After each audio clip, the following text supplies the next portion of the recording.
क्या चल रहा था? अरे सीट मिल गई ना संधि की? नहीं मिली?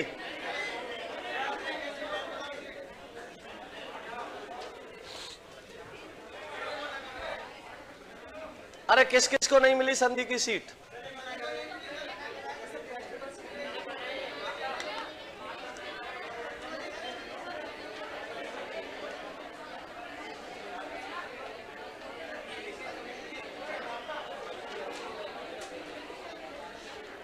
टॉपिक डालो समास।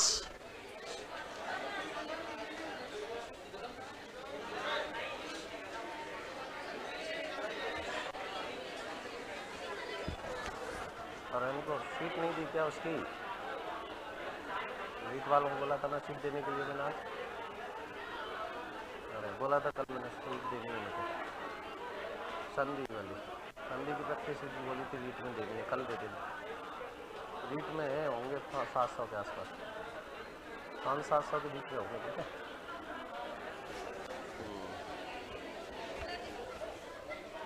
लास्ट के बाद कल मिल जाएगी सीट तुम्हें, है ना? आज प्रिंट करा देंगे, कल दे देंगे, ऐप में भी डलवा देंगे।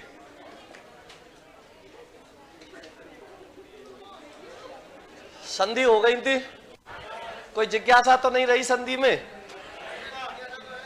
क्या जिज्ञासा है, लाओ उसको। प्रैक्टिस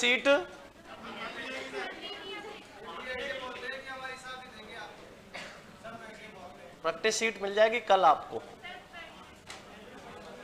समास लिखो, समास। समास किससे मिलके बना है? सम धन आस से मिलके बना है। सम्मान्य क्या होता है? सम्मान्य होता है समान, और समान आसमान्य होता है बैठना। समान या पास, आसन में होता है बैठना, पास बैठना। अर्थात जब दो शब्द परस्पर एक दूसरे के पास बिठा दिए जाते हैं और नए शब्द का निर्माण हो जाता है, उसे क्या कहते हैं? समास कहते हैं। देखो, शब्द संरचना की 4 इकाइयां होती हैं। शब्द संरचना की कितनी इकाइयां होती हैं? 4 इकाइयां होती हैं। और शब्द संरचना की 4 इकाइयां कौन कौन सी होती हैं? संधि, समास, उपसर्ग और प्रत्यय। ये शब्द संरचना की क्या होती है? 4 इकाइयां। संधि, समास, उपसर्ग और प्रत्यय किसी भी शब्द का निर्माण करते हैं। या तो वो मूल शब्द होगा, या फिर इसमें क्या लग रहा होगा? संधि का नियम, समास का नियम, उपसर्ग का नियम, या फिर प्रत्यय का नियम। संधि से भी क्या बनाते हो? से भी क्या बनाते हो? कोई शब्द, कोई शब्द। प्रत्यय से भी किसका निर्माण करते हो? शब्द का। तो ये शब्द संरचना की 4 क्या होती हैं? इकाइयां होती हैं।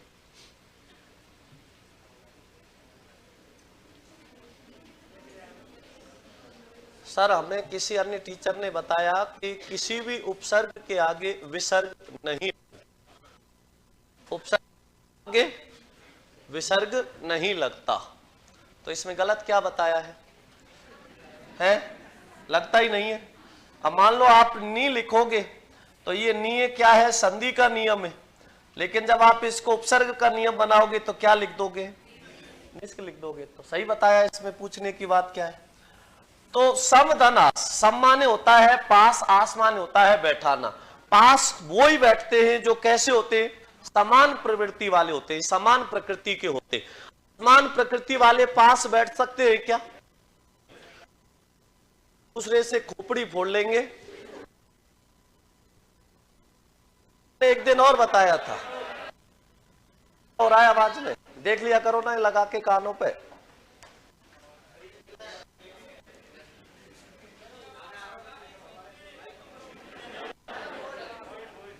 क्या हुआ? देखो अब आएगी आवाज। अरे आवाज है, कोई बसंती थोड़ी आएगी, है धीरे धीरे आएगी। तो सम माने होता है पास, आस माने होता है बैठना। पास कौन बैठते हैं? समान प्रवृत्ति वाले। असमान प्रवृत्ति वाले सास पास बैठ सकते हैं क्या? आवाज में दिक्कत आ रही है, बीच बीच में कट रही है, आ जाएगी, अभी आएगी। मान लो दो पति और पत्नी कहीं जा रहे हैं और बस में बैठ के जा रहे, और बस में बैठ के जा रहे और सीट उस पर खाली दो ही हो, तो मजबूरी में जब दोनों पास बैठ जाएं एक दूसरे के और थोड़ी सी भी क्या आ जाए, दचकी आ जाए, नींद नहीं,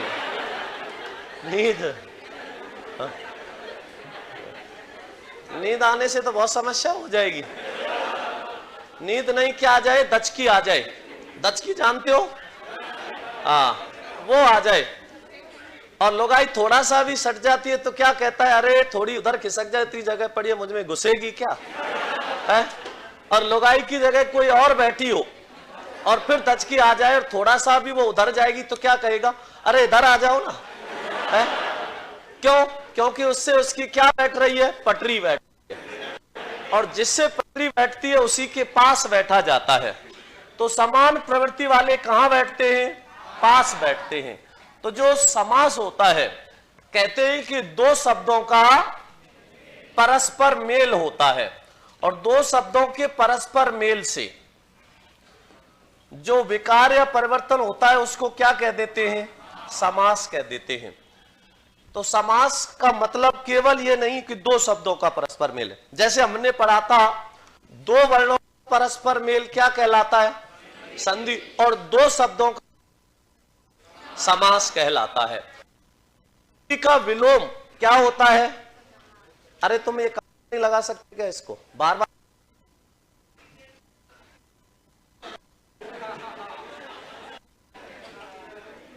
किसकी?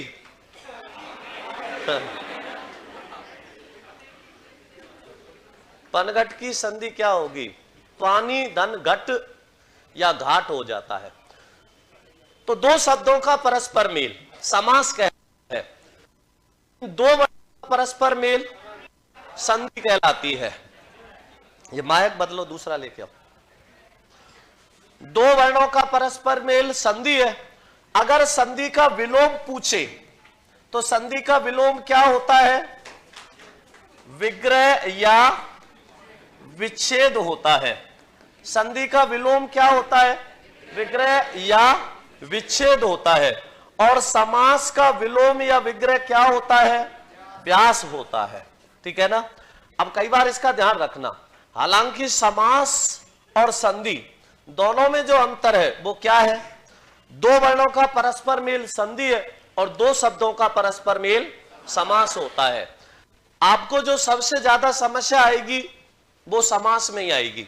संधि में तो आप क्या करते हो, नियम को ध्यान रख लोगे, आराम से हो जाएगा।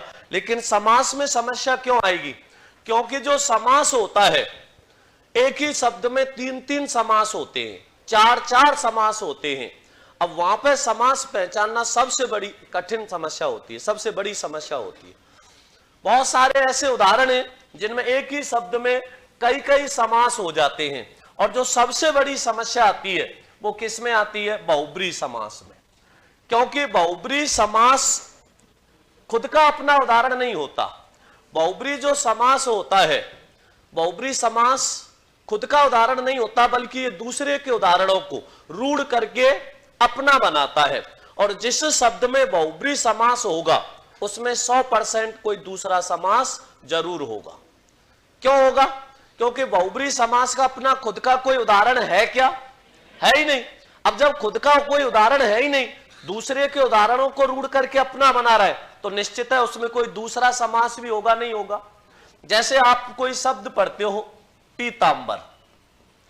अब पीतांबर किससे मिलके बना है? पीत धन अंबर से मिलके बना है। पीत धन अंबर। पीत माने क्या होता है? पीले। और अंबर माने क्या होता है? वस्त्र। पीले वस्त्र। अब वस्त्रों की क्या बता दी? और जहां भी विशेषण और विशेष्य का बोध होता है वहां कौन सा समास होता है?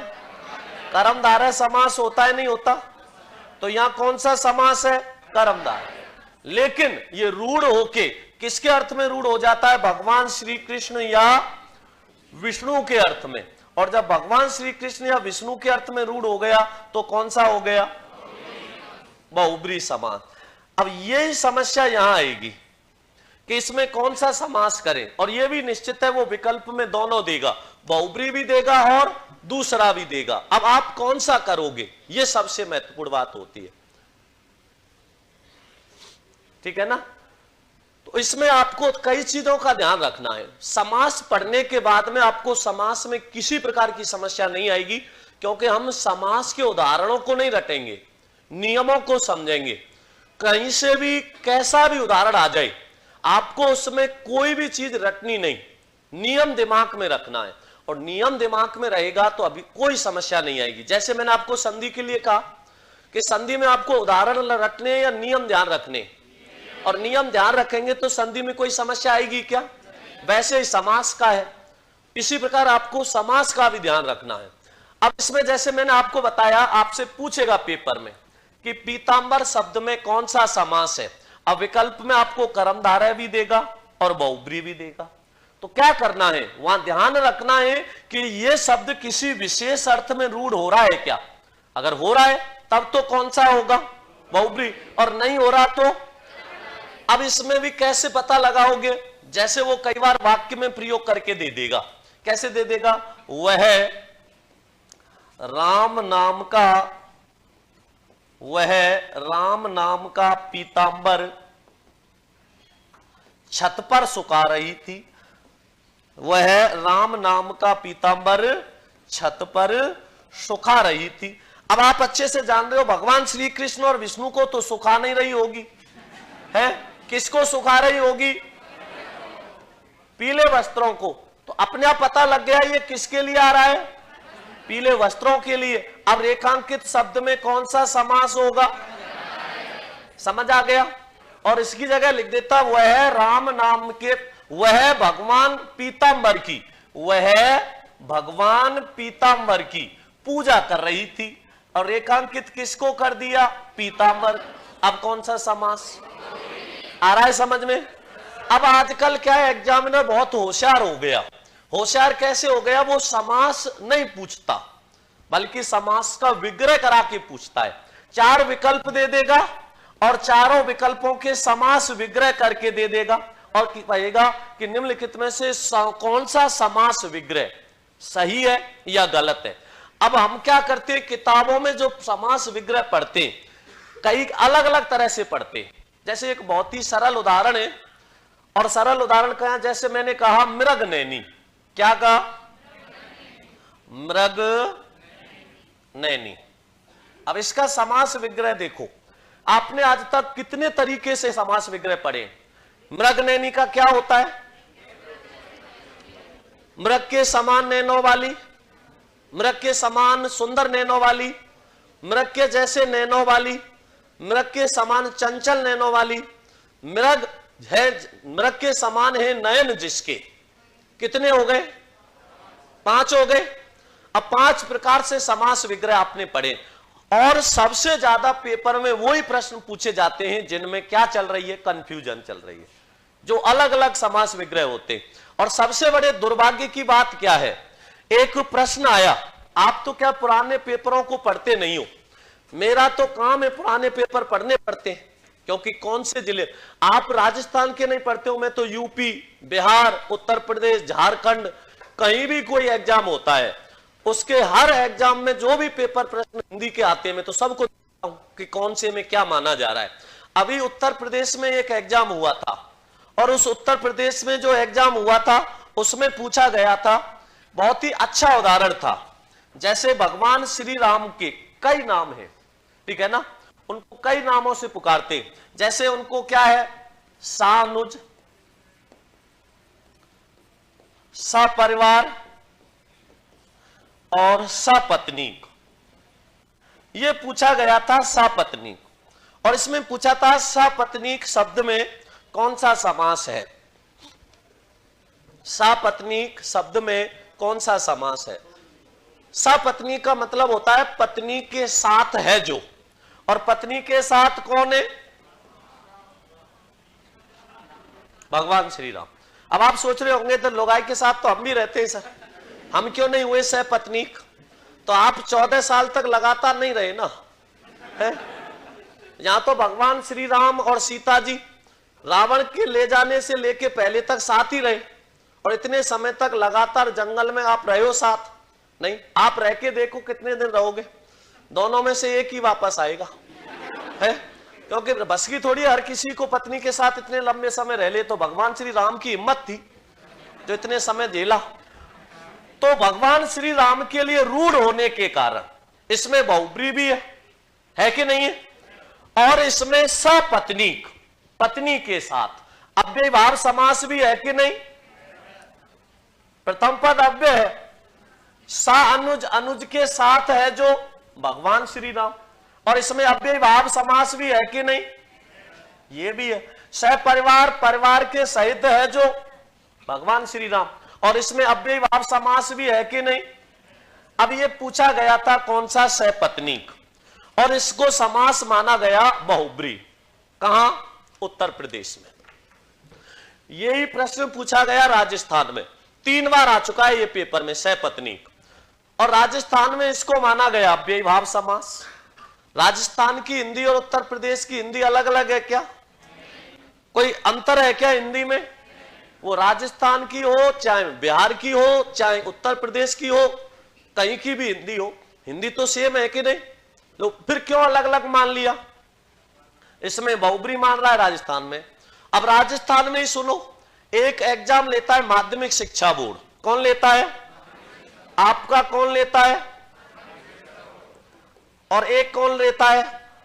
आरपीएससी। आरपीएससी और माध्यमिक शिक्षा बोर्ड भी अलग अलग मानते, राजस्थान में ही होते हुए। एक इसको मानता है कौन सा? बहुब्री समास। कौन सा? और एक कौन सा मानता है इसको? अब बताइए, राजस्थान के दोनों बोर्डों की, आरपीएससी और माध्यमिक शिक्षा बोर्ड की हिंदी दोनों की अलग अलग है क्या? हिंदी तो एक ही है, नहीं है, फिर भी अलग मान रहा है। अब ऐसी कंडीशन में आप क्या करोगे? इस चीज का ध्यान रखना है। तो आपको बिल्कुल भी नहीं घबराना है इस चीज को लेके। आप कोई भी चीज पढ़ रहे हो, उस चीज के आपके ठोस सबूत होने चाहिए।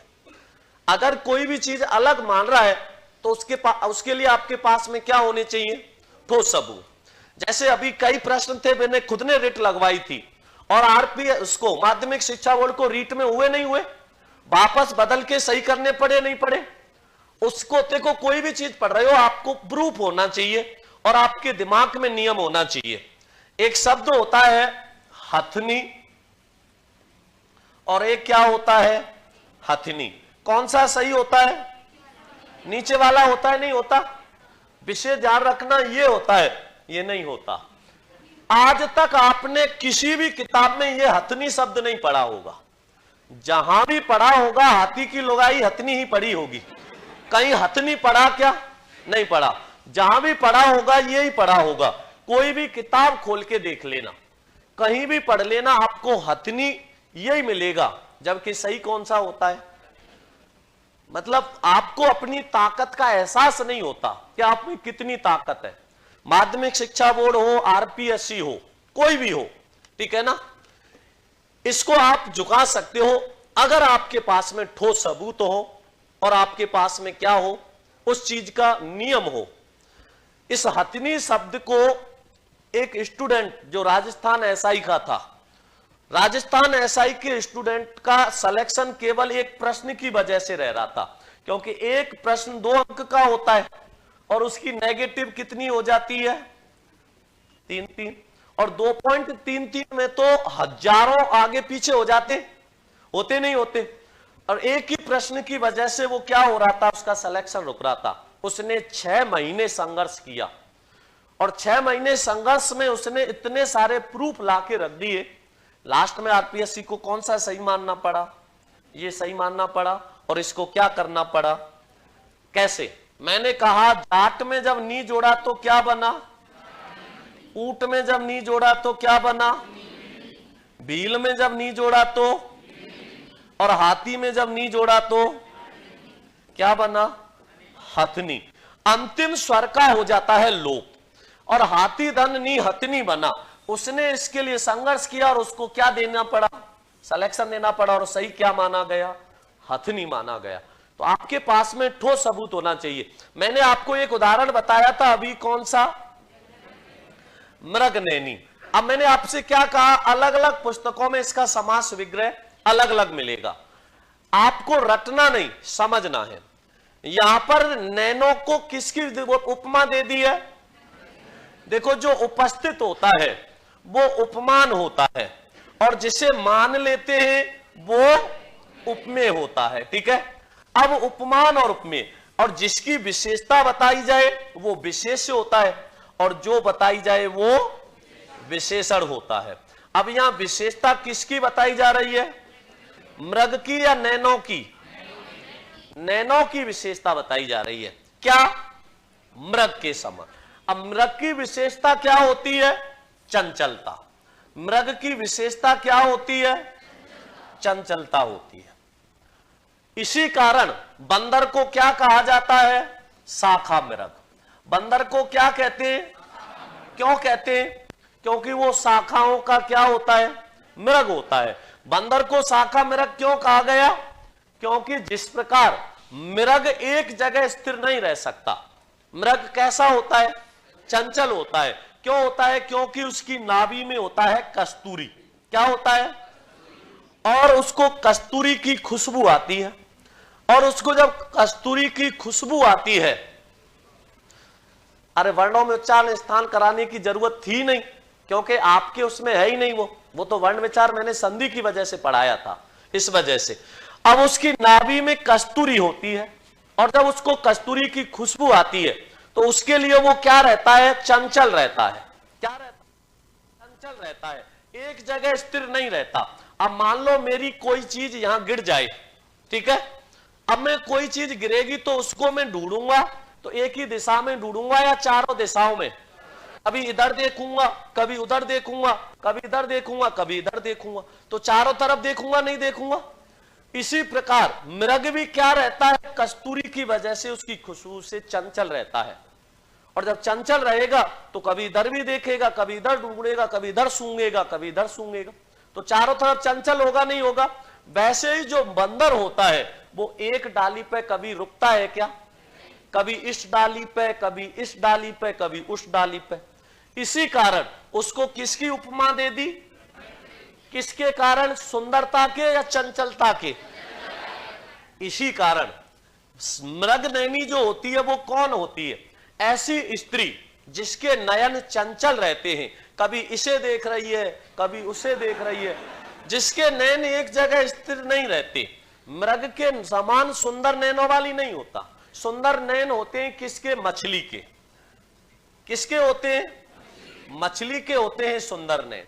मृग के नैन सुंदर नहीं, चंचल होते हैं। कैसे होते हैं, चंचल होते हैं, इसी कारण उसको मृगनैनी। तो ऐसी स्त्री जो कभी इधर देख रही है, कभी उधर देख रही है, नया आया उसको देख रही है, जो इधर उधर चंचल नैनों वाली होती है, वो क्या कहलाती है, तो इसको क्या कहेंगे, इसका समास विग्रह, मृग के नैनों के समान, नैनों वाली।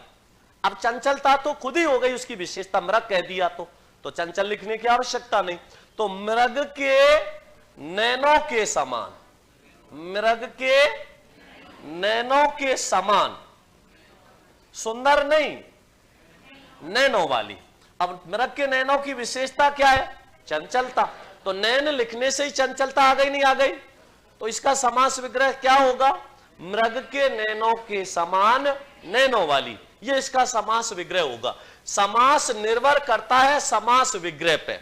जैसा आप समास विग्रह करोगे वैसा ही उसमें क्या हो जाएगा, समास हो जाएगा। बहुत अच्छा उदाहरण बता रहा हूं, ध्यान से समझना। मैंने लिखा पुरुषोत्तम, क्या लिखा, पुरुषोत्तम। अब इस पुरुषोत्तम के आप समास विग्रह सुनना। मैंने पुरुषोत्तम के समास विग्रह किए, और क्या क्या समास विग्रह किए। एक इसका समास विग्रह किया, पुरुषों में उत्तम। क्या किया, सही है गलत है ये? समास विग्रह में कोई गड़बड़ी है क्या? बिल्कुल सही है।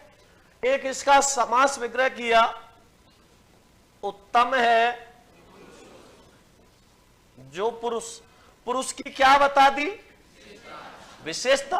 तो पुरुष तो क्या है? विशेष, क्योंकि जिसकी विशेषता बताई जाए वो विशेष, जो बताई जाए वो विशेषण। एक क्या किया? पुरुषों में उत्तम है जो, अर्थात भगवान श्री राम।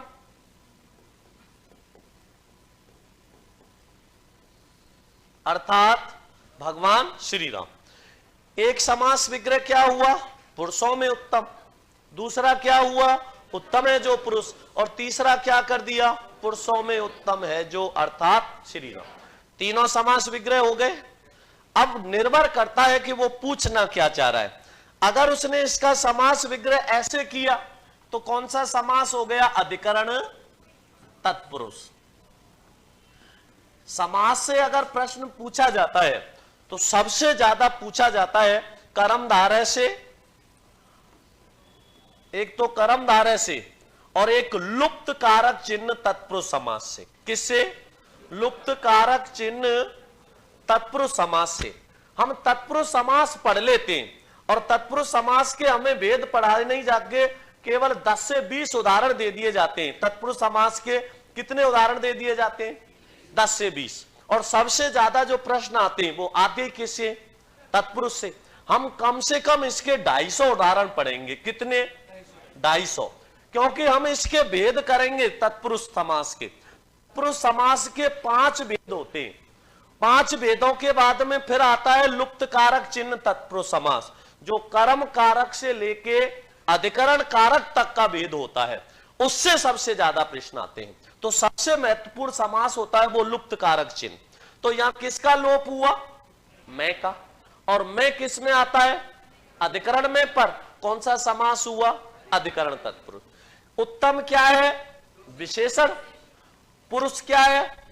और जहां विशेषण और विशेष्य का बोध हो जाए कौन सा समास? अब तीसरा है पुरुषों में उत्तम है जो। पुरुषोत्तम किसको कहते हैं? तो यहां बहुब्री समास हुआ नहीं हुआ? तो मैंने क्या कहा था कि एक ही शब्द में 3-3 समास होते हैं। अब आपको कौन सा समास करना है यह निर्भर करता है प्रश्न पे। आपसे सीधा पूछ ले, वो कैसे पूछ ले? पुरुषोत्तम शब्द में समास है, और विकल्प तीनों देगा। कौन सा देगा इसमें? अधिकरण तत्पुरुष। कौन सा देगा इसमें? कर्मधारय। और कौन सा देगा? बहुब्री। कौन सा समास होगा? बहुब्री। क्योंकि जब दो पद मिलकर किसी तीसरे के लिए रूढ़ हो रहे हो तो वहां कौन सा होता है? बहुब्री समास होता है। अगर विकल्प में बहुब्री नहीं दे, और विकल्प में कौन कौन से दे दे? विकल्प देगा 4। पहला विकल्प दे दिया तत्पुरुष समास, कर्मधारय समास, द्वंद्व समास और द्विगु समास। उस कंडीशन में क्या करना है? कर्मधारय। लेकिन तत्पुरुष समास का भेद दे दे। क्या दे दे? तत्पुरुष समास का भेद दे दे। तत्पुरुष समास का कौन सा भेद दे दे? अधिकरण तत्पुरुष भी दे दे और कर्मधारय भी दे दे। उस कंडीशन में क्या करोगे? अधिकरण तत्पुरुष करोगे। और केवल तत्पुरुष दे दे और कर्मधारय दे दे, उस कंडीशन में क्या करोगे? कर्मधारय। बात समझ आ रही है नहीं आ रही? ये सारी बातें आपको बहुत ध्यान से और गहराई से समझनी है। पेपर में जो सबसे ज्यादा आपसे अगर गलत होगा तो समास का ही प्रश्न गलत होता है। संधि में तो आपको नियम ध्यान रखने, नियम ध्यान है तो कोई समस्या नहीं आएगी। लेकिन समास में आप नियम कितने भी ध्यान रख लेना, इसकी जो महत्वपूर्ण बातें हैं वो नहीं पता तो समास का प्रश्न क्या हो जाएगा? गलत हो जाएगा। तो पहले तो आप लिखो समास की परिभाषा, भी बहुत सारी बात करनी है इसमें।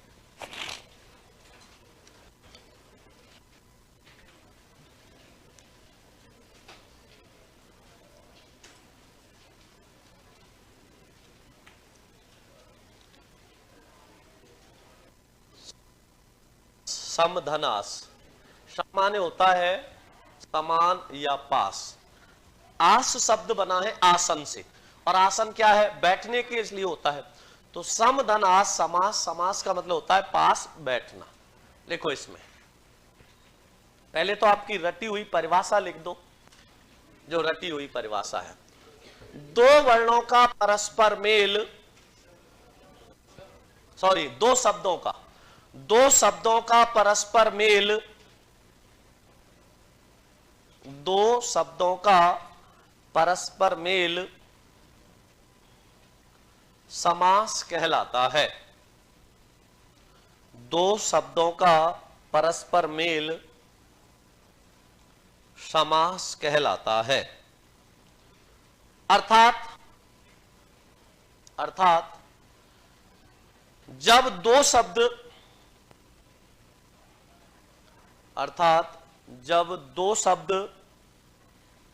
एक दूसरे के, अर्थात जब दो शब्द एक दूसरे के पास बिठा दिए जाते हैं, अर्थात जब दो शब्द एक दूसरे के पास बिठा दिए जाते हैं और नए शब्द का निर्माण होता है, और नए शब्द का निर्माण होता है, तो उसे समास कहते हैं। तो उसे समास कहते हैं। जैसे, ध्यान देना, जैसे मैंने एक उदाहरण लिखा, रेलगाड़ी। प्रथम पद क्या है? रेल। अंतिम पद क्या है? दोनों को मिला दिया। इनके बीच में प्रयुक्त कोई भी कारक चिन्ह या कोई पद लोप करके एक कर दिए, तो एक शब्द बना क्या? रेलगाड़ी। अब रेलगाड़ी का समास विग्रह करते हैं तो क्या होता है? रेल। और रेल कहते हैं पटरी को। किसको कहते हैं? रेल पर चलने वाली। अब समास में एक बात और है, इसका पर्यायवाची कभी भी प्राथमिकता में नहीं आता।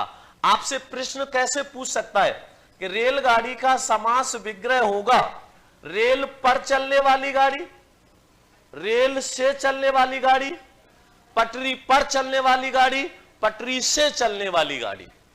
अब रेल भी दे दिया और पटरी भी दे दिया, दोनों आ गए नहीं आ गए? तो प्राथमिकता में हमेशा जो पद दे रखा है वो ही रखना है। अगर रेल ना दे तब क्या करना है? पटरी। ये समास विग्रह पूछा गया था द्वितीय श्रेणी अध्यापक भर्ती, हिंदी में पूछा गया था।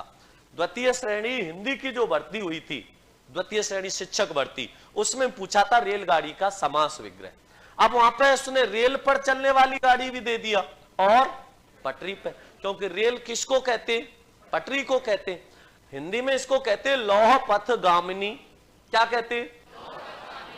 अब हम क्या करते हैं? अंग्रेजी शब्दों को इसलिए ज्यादा प्रयोग में लेते हैं क्योंकि ये क्या होते हैं? सरल होते हैं, छोटे होते हैं। अब आप मान लो कहां जा रहे हो, कहीं जा रहे हो, और कहीं जा रहे हो तो फोन और आप अपने मित्र से बता रहे हो कि पूछ रहा है आपका मित्र के भाई कहां है, तो आप ऐसे कहोगे कि लौहपथ गामिनी विराम स्थल पे खड़ा हूं, है? जितनी देर में आप उसको फोन पे बताओगे भैया मैं लौहपथ गामिनी विराम स्थल पे खड़ा हूं, इतने में तो गाड़ी छूट जाएगी। इतने में क्या कह देते हो? प्लेटफॉर्म पे खड़ा हूं। अब प्लेटफॉर्म को हिंदी में क्या कहते हैं? लौहपथ गामिनी विराम स्थल। तो बताइए शॉर्ट वाला प्रयोग करोगे नहीं करोगे? तो ऐसे बहुत सारे अंग्रेजी के शब्द हैं जिनको हम ज्यों का त्यों प्रयोग कर रहे हैं, कारण वो सरल होते हैं और कम समय में बोल लिए जाते हैं। और मनुष्य शुरू से स्वार्थी रहा ही है, जो चीज सरल होती है उसको क्या कर लेता है? ग्रहण कर लेता है, कठिन को छोड़ देता है। तो रेल मतलब पटरी पर चलने वाली गाड़ी। तो रेल पर चलने वाली गाड़ी भी है, पटरी पर चलने वाली गाड़ी भी है।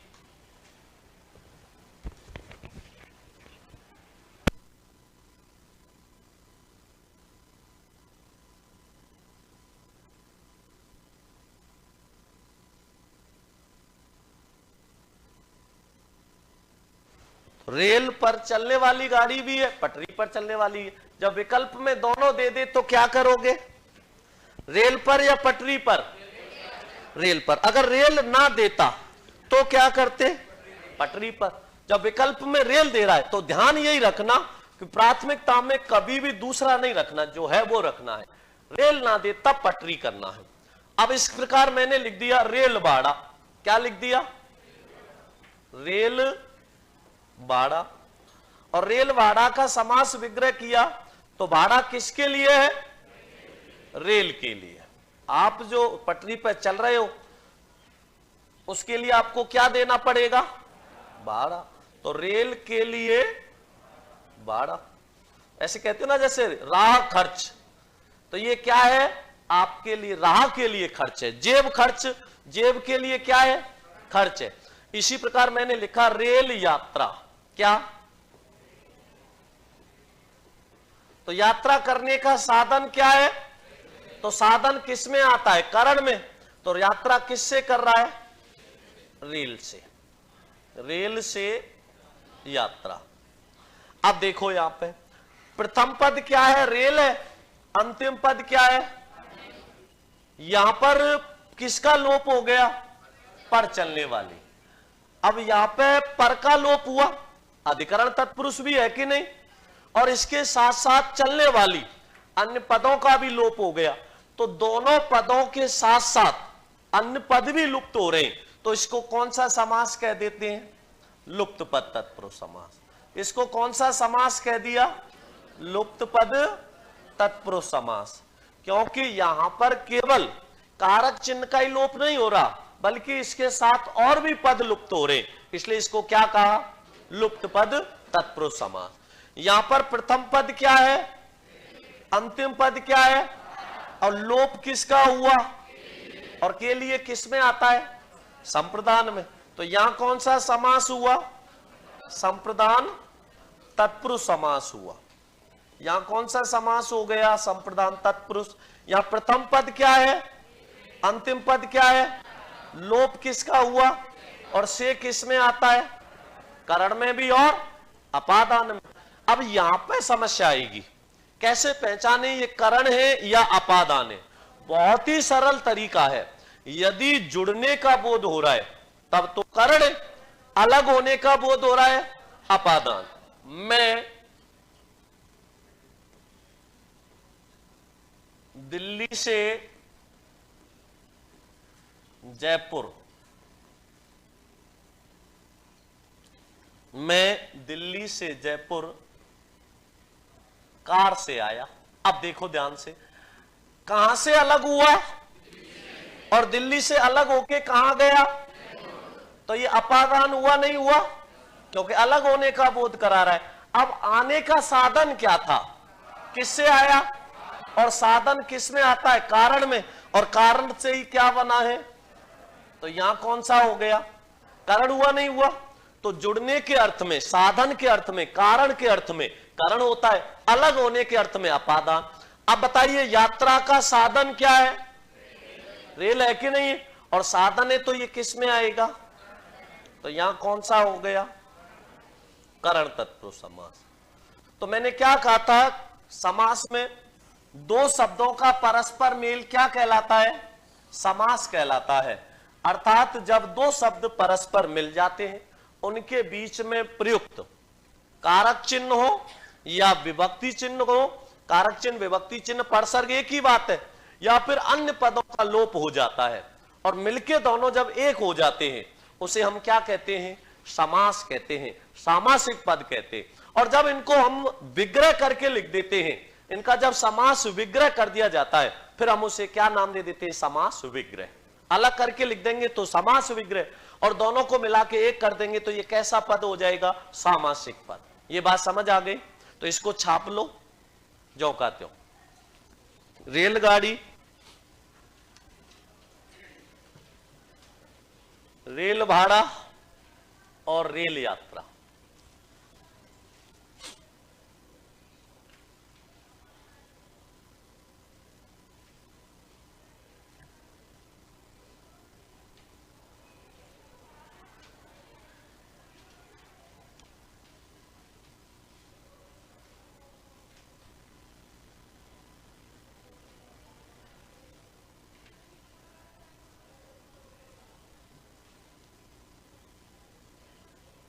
समास में कैसी भी कोई जिज्ञासा हो बेझिझक पूछ लेना।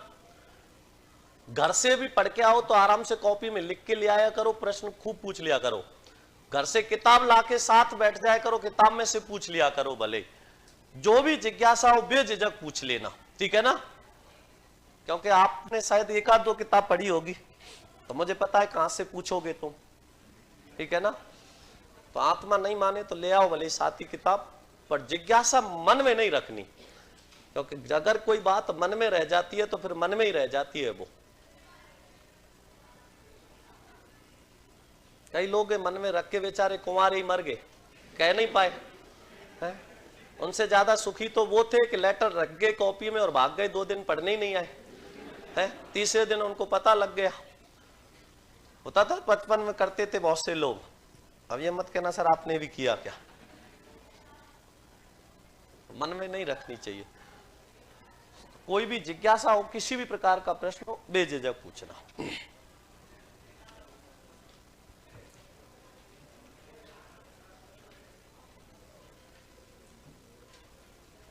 छाप दिया सभी ने।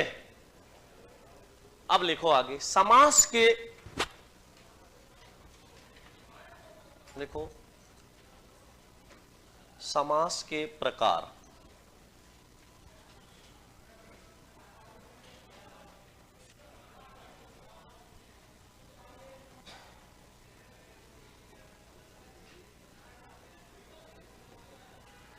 और समास के कितने प्रकार होते हैं? समास के 6 प्रकार होते हैं। कितने प्रकार होते हैं? और ध्यान रखना, गलती से अगर आपने 6 ऐसे लिख दिया तो ये क्या होगा? गलत होगा। कभी भी 6 विसर्ग के साथ नहीं लिखना। क्या लिखना है? 6 है लिखना है। समास के कितने प्रकार हैं? 6 प्रकार होते हैं। और 6 प्रकार कौन कौन से होते हैं लिखो। सबसे पहला होता है अव्ययीभाव समास। कौन सा समास? अब इनका कोई क्रम निश्चित नहीं है, संधि की तरह। सबसे पहला लिखा अव्ययीभाव समास। दूसरा होता है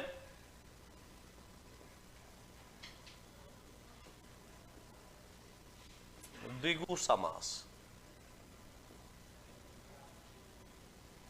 तीसरा होता है कर्मधारय समास।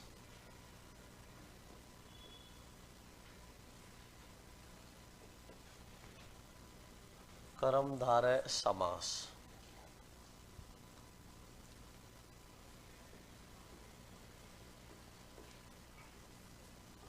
चौथा होता है तत्पुरुष समास। हालांकि कर्मधारय और द्विगु दोनों किसके भेद होते हैं? तत्पुरुष के। लेकिन हिंदी में इनको आपको क्या करना है? अलग अलग लिखना है। पांचवा इसका जो प्रकार है वो कौन सा होता है? द्वंद्व। द्वंद्व समास। और छठा जो प्रकार होता है बहुव्रीहि समास।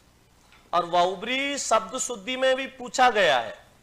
तो बहुव्रीहि किसे कहते? बहुव्रीहि। किसान को कहते बहुव्रीहि। किसे कहा जाता है बहुव्रीहि? किसान को। बहुधनव्रीहि। एक तो होता है बहु, और बहु तो बड़ी होगी, तो लुगाई जो होती है बड़ी होती है। और ये वधु जो होता है, वधु, वधु कैसा रूप है? तत्सम रूप है। और इसका तद्भव रूप क्या हो जाता है? बहु हो जाता है। एक होता है बहु, जिसका अर्थ क्या होता है? बहुत होता है। क्या होता है? बहुत, जो ये आ रहा है। तो दोनों में ध्यान रखना, अंतर होता है दोनों में।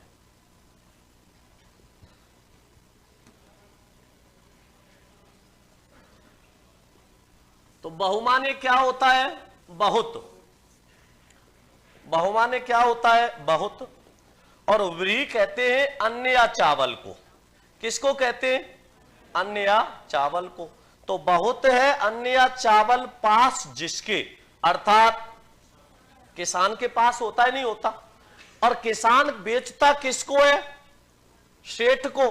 इसलिए बहुब्री। और किसको कह देते, या तो सबसे ज्यादा अन्न या चावल किसके पास होता है, किसान के, या फिर किसके पास होता है, सेठ के। इसलिए बहुब्री जो कहते हैं वो किसको कहते हैं, किसान या सेठ को कहते हैं। तो बहुब्री शब्द का अर्थ होता है किसान या सेठ। अब देखो यहां मैंने सीधा कहा, सीधा प्रश्न पूछा कि समास के कितने प्रकार होते हैं, तो समास के प्रकार होते हैं 6। कौन कौन सा, अव्ययीभाव, द्विगु, कर्मधारय, तत्पुरुष, द्वंद्व, बहुब्री। अब मान लो विकल्प में 6 देता ही नहीं, विकल्प में 6 देता ही नहीं, तो सीधा सा अर्थ है इसके कितने प्रकार हो गए, 4। क्योंकि जो तत्पुरुष समास के जो 2 भेद हैं, कौन कौन से, एक तो द्विगु और एक कर्मधारय, वो जोड़ के बता दिए, और विकल्प में 6 दे रखा है, और सीधा प्रश्न पूछ रहा है समास के कितने प्रकार हैं। विकल्प में 4 भी दे और 6 भी दे, उस कंडीशन में क्या करना है, 6 करना है। अब ऐसे ना पूछ के, ऐसे ना पूछ के, चंद्रशेखर में संधि कोई संधि नहीं होगी, समास हो जाएगा बहुब्री समास। चंद्रमा है शिखर पर जिसके, अर्थात भगवान शिव। अगर ऐसे ना पूछ के आपसे प्रश्न कैसे पूछ ले, पद की प्रधानता के आधार पर कैसे पूछ ले, पद की प्रधानता के आधार पर, पद की प्रधानता के आधार पर समास के प्रकार,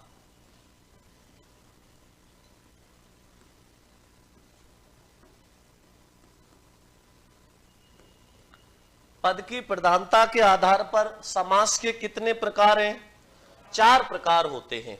कितने, 4 प्रकार होते हैं। और वो 4 प्रकार कौन कौन से होते हैं, ध्यान से समझना।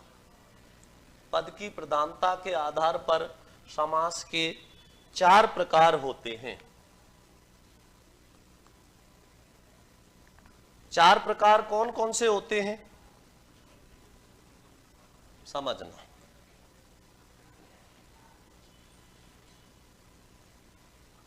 ऐसे लिख दो। पहला पद प्रधान, अब आप ऐसे खींच गए होंगे, पहले थोड़ा सा इंतजार करके लिखा करो।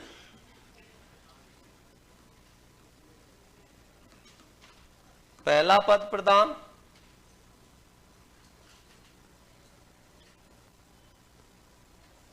पहला पद प्रधान। दूसरा प्रकार कौन सा होता है, दूसरा पद प्रधान।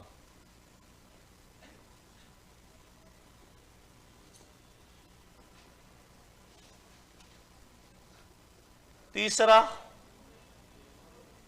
दोनों ही पद क्या हो, प्रधान, दोनों पद प्रधान। और चौथा प्रकार, कोई भी पद प्रधान नहीं बल्कि अन्य पद प्रधान। अप्रधान समास भी पूछ लेता है, अप्रधान, अन्य पद प्रधान। पहला पद प्रधान, दूसरा पद प्रधान, दोनों पद प्रधान, अन्य पद प्रधान। पहला पद प्रधान किसका होता है, किसका, अव्ययीभाव समास का। पहला पद प्रधान होता है अव्ययीभाव समास का। दूसरा पद प्रधान किसका होता है, द्विगु का, कर्मधारय का और तत्पुरुष समास का।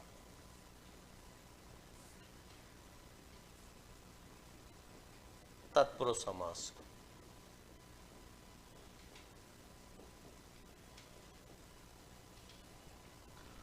दोनों पद प्रधान किसके होते, द्वंद्व। और कोई भी पद प्रधान ना होके किसी अन्य पद की प्रधानता होती है बहुव्रीहि समास। बात समझ आई क्या? तो पद की प्रधानता के आधार पर पूछे तो, केवल समास के भेद पूछे तो, विकल्प में 6 ना हो तो, याद रहेगा। इन छोटी छोटी बातों को विशेष ध्यान रखना।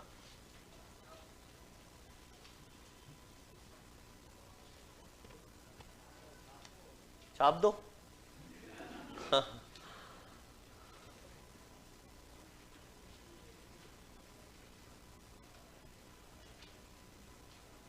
सब ठीक तो चल रहा है ना तुम्हारा? क्लास बढ़िया चल रही है? कई लोग दिमाग लगाते हैं 2-4-6 अपवाद कि उन सर से नहीं, हमें उनसे पढ़ना है, और जब पीछे रोते तो कभी ये गलती दिमाग मत लगाना, ठीक है? कई लोग दिमाग लगा जाते हैं, पीछे रोते, तो ऐसा क्या है कि बहुत ज्यादा हो रहा है। विशेष ध्यान रखना कि जो जिससे पढ़ रहा है ना वो बढ़िया ही पढ़ा रहा है। ऐसे मत सोचना कि हमें ये विषय हमें उनसे पढ़नी है, ठीक है ना? तो उसको जब निर्मल सर से ज्यादा नॉलेज नहीं होगी तुम्हें, उनको अच्छे से पहचान है अध्यापक की, ठीक है ना? तो कहीं रो रहे हैं। अब ऐसे पहले बोला कि सर हमें उनसे पढ़ना है, निर्मल सर ने हटा के उनसे उनको लगा दिया, अब रो रहे नहीं सर हमें उन्हीं से पढ़ना है। अब सर ने साफ मना कर दिया, नहीं अब आपने रखा है, अब इनसे ही पढ़ो। तो आप ये गलती मत करना। शिक्षण विधियां, विजय देवी, क्या नाम है, शिक्षण विधि नहीं हो, साइको विजय देवी सिंह पढ़ा रहे हैं सर। हाँ तो बढ़िया है, बहुत तगड़ा और बहुत अच्छा पढ़ाते हैं। दिमाग में किसी की गलत फहमी आ रही हो तो वो फीस ले जाना वापस, भले उनसे बढ़िया अगर कोई पढ़ाता हो तो, ठीक है ना? ये इतना ही तो मैं भी बोल देता हूँ लाइव में निर्मल सर के बिना कहीं भी, ठीक है ना? तो बहुत बढ़िया और बहुत अच्छी नॉलेज है। पेपर में प्रश्न जौके त्यों उठते हैं उनकी उससे, तो ज्यादा दिमाग मत चलाना कोई।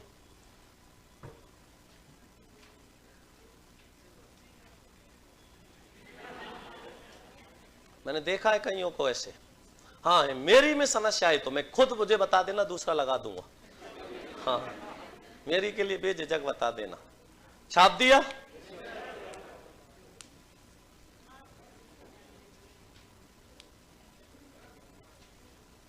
और क्लास कब लगेंगी? अरे जो चल रही है उनको तो झेल लो, लग जाएंगी वो भी। हाँ बोला, बोलो है।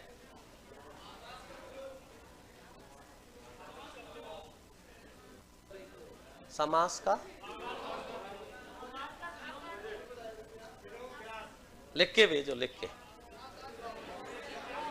जिज्ञासा पत्र नहीं रखते हो क्या तुम? दिया करो इनको जिज्ञासा पत्र। कोई आ रहा है आपके पास अभी जिज्ञासा लेके? सारे एग्जाम्पल, अन्य पद, समान पद, दूसरा पद, पहला पद, इनके दूंगा अभी। उदाहरण आ तो रहे हैं अभी, सबके दूंगा उदाहरण। लिखो। दोनों बात समझ आ गई नहीं आई? सीधा पूछे समास के प्रकार तो 6 और पद की प्रधानता के आधार पर पूछे तो 4। छाप दो।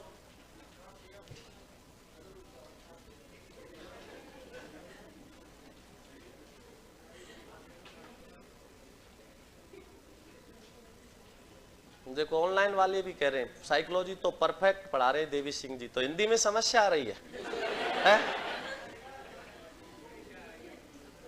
अच्छा आ गया, आप तो बहुत ही बढ़िया पढ़ा रहे हो, धन्यवाद। छाप दिया क्या? देखो बात वो नहीं होती है, आप अगर मान लो नहीं पढ़ रहे हो किसी टीचर से, तो वो टीचर के लिए क्लासों की कमी नहीं है उत्कर्ष में। मैंने क्या ये अभी चीज बहुत नोट करी है, एक बैच में जो सर पढ़ा रहे हैं, दूसरे में दूसरे सर पढ़ा रहे हैं, जो पढ़ रहे हैं उन सर की दूसरे कह रहे हैं हमें उनसे पढ़ना है, और जो जिनको वो पढ़ा रहे हैं वो कह रहे हैं हमें उनसे पढ़ना है। समझ रहे हो? इसका मतलब अध्यापक में कमी नहीं रही। अध्यापक में कमी होती तो दूसरे विद्यार्थी उसकी मांग करते हैं क्या? नहीं करते। कमी किसमें है? साइकोलॉजी में।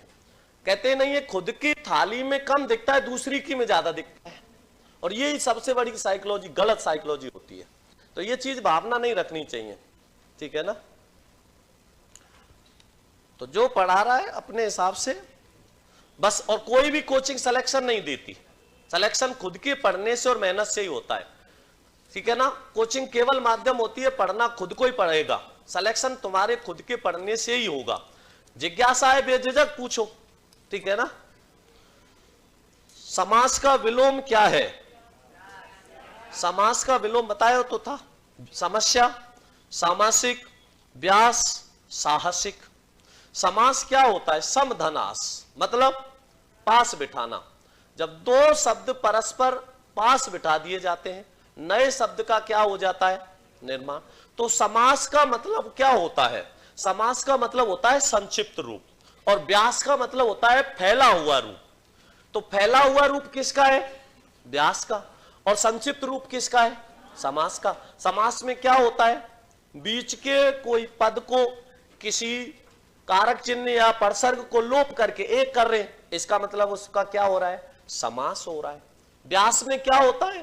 फैला दिया जाता है। तो समास का विलोम क्या है?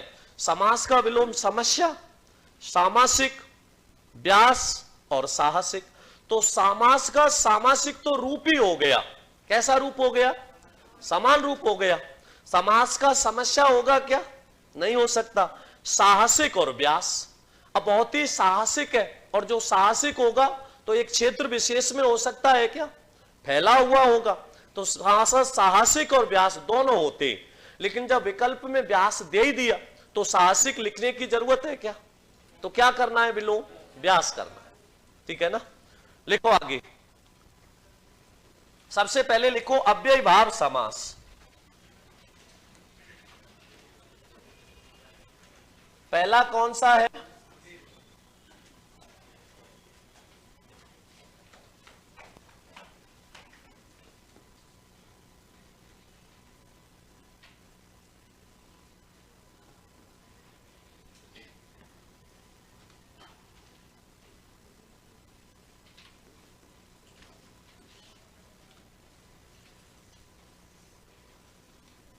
अव्ययी भाव समास। अव्ययी भाव समास का कौन सा पद प्रधान होता है? पहला पद प्रधान। पहला पद प्रधान। कौन सा पद प्रधान? पहला पद प्रधान। तो लिख लो इसमें पहले थोड़ा सा।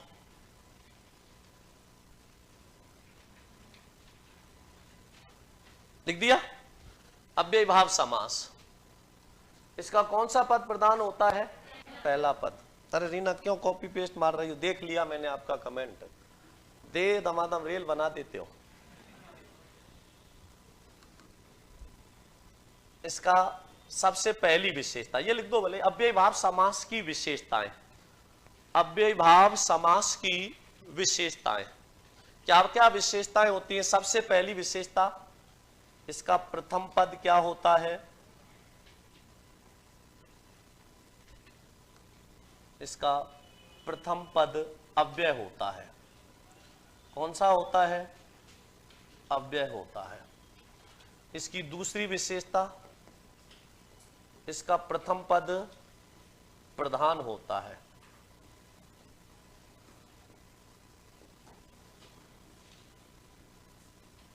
इसकी तीसरी विशेषता, इसमें उपसर्ग युक्त पद आते हैं। इसमें उपसर्ग युक्त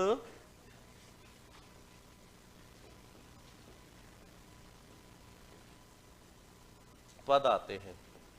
और इसकी चौथी विशेषता, पुनरावृत्ति शब्द प्रयुक्त किए जाते हैं। अब आप अच्छे से जानते हो हर नियम के अपवाद तो होते ही नहीं होते, क्योंकि अपवाद तो आपको होते ही हैं। जवाब तो दिया करो ना सर, देख लिया हो तो। अरे देख लिया देवी। हाँ, प्रथम पद अव्यय, प्रथम पद प्रधान, उपसर्ग युक्त पद और पुनरावृत्ति शब्द, जो ये विशेषता चार हैं, इन चारों के अपवाद भी मिलेंगे। मिलेंगे नहीं मिलेंगे? कैसे? मैंने कहा जैसे प्रथम पद अव्यय होता है। अव्यय मतलब जिसका क्या नहीं हो?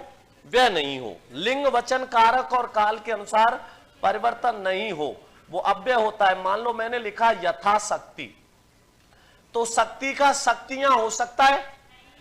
क्यों नहीं हो सकता? हो सकता है नहीं? शक्ति का शक्तियां हो गया, लेकिन यथा का यथो हो सकता है क्या? तो प्रथम पद अव्यय हुआ नहीं हुआ। अब इसका अपवाद देखो, मैंने लिखा जैसे भर पेट, तो इसमें पेट संज्ञा है कि नहीं है?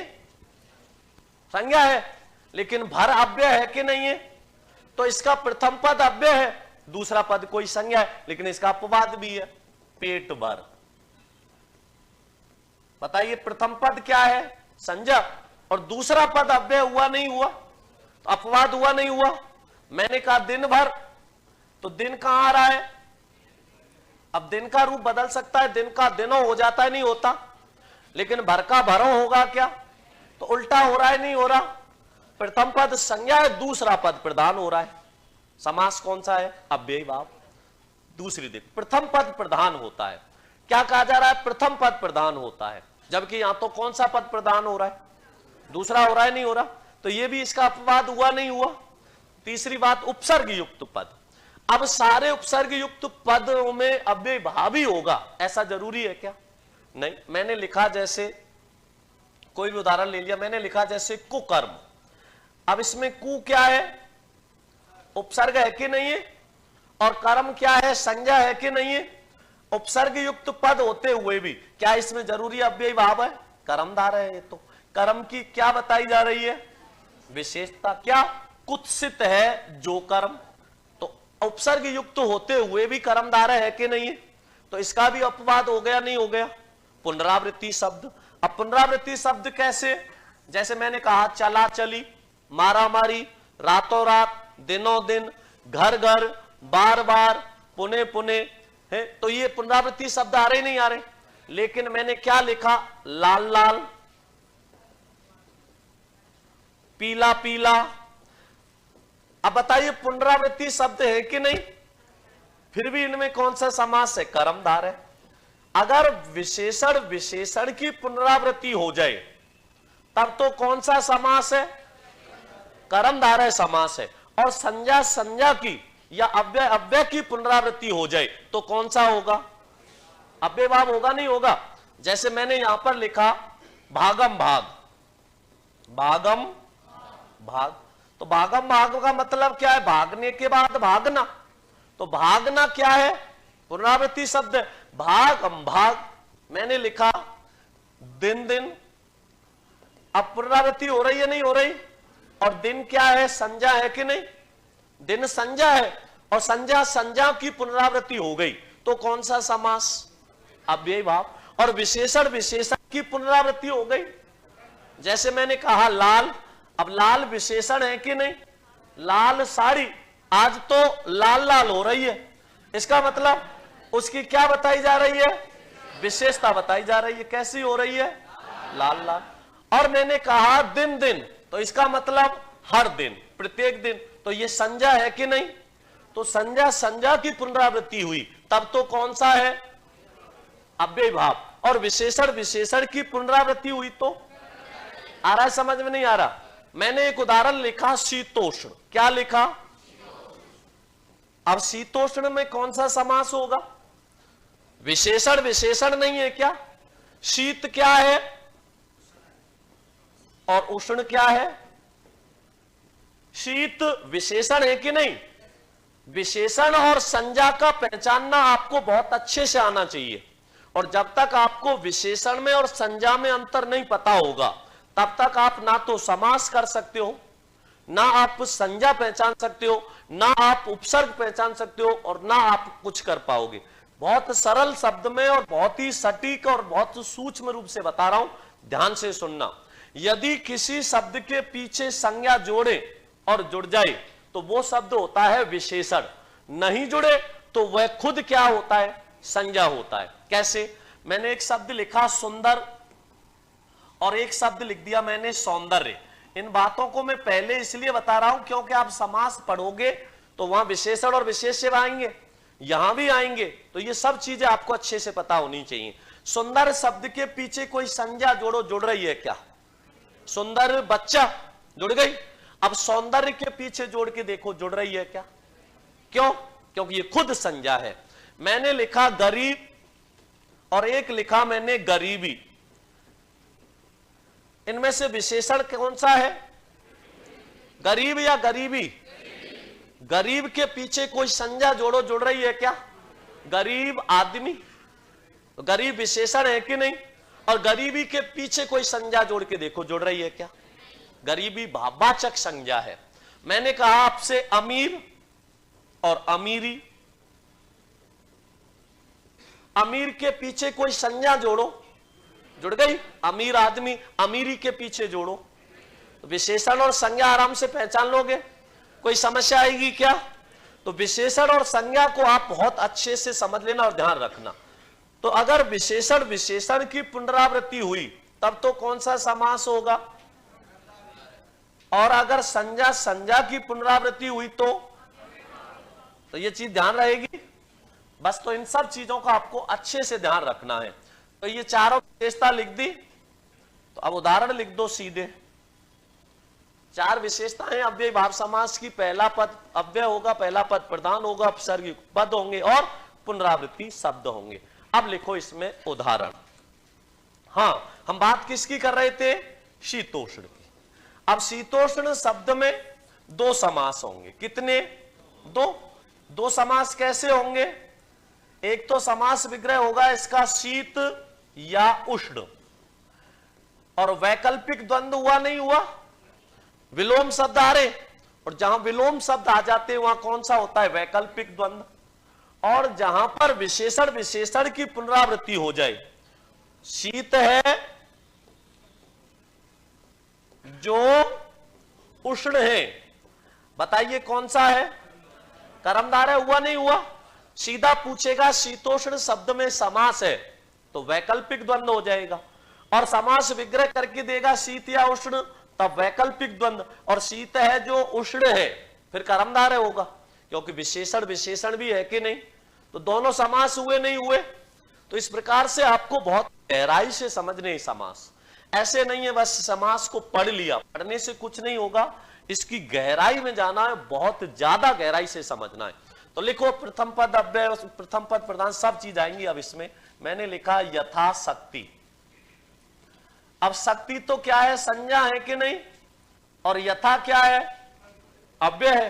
प्रधान है पहला पद, तो यथाशक्ति, जितनी है शक्ति उतना, अर्थात शक्ति के अनुसार। इसका समास विग्रह क्या करेंगे? शक्ति के अनुसार।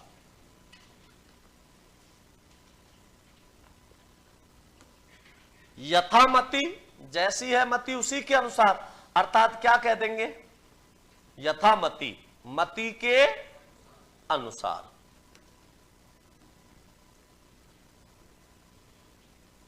मति के अनुसार।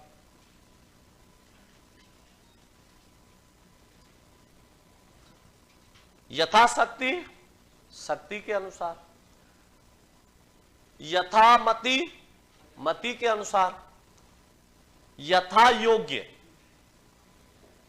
यथा योग्य, जो जितना योग्य उसी के अनुसार, तो क्या कह देंगे इसको?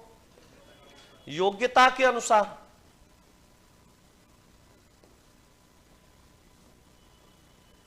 यथा योग्य, योग्यता के अनुसार।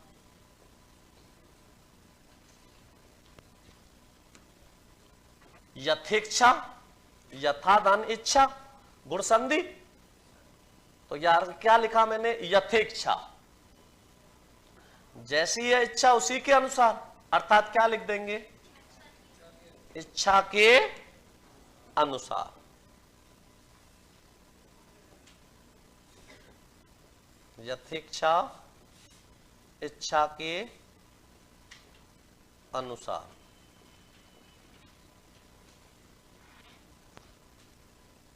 लिखो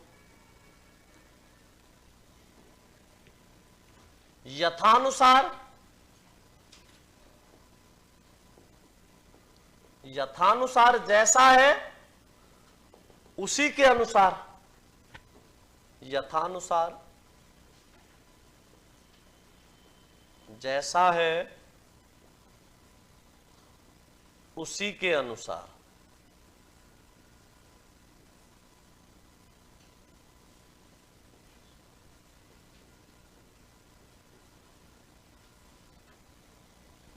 यथानुसार, जैसा है उसी के अनुसार।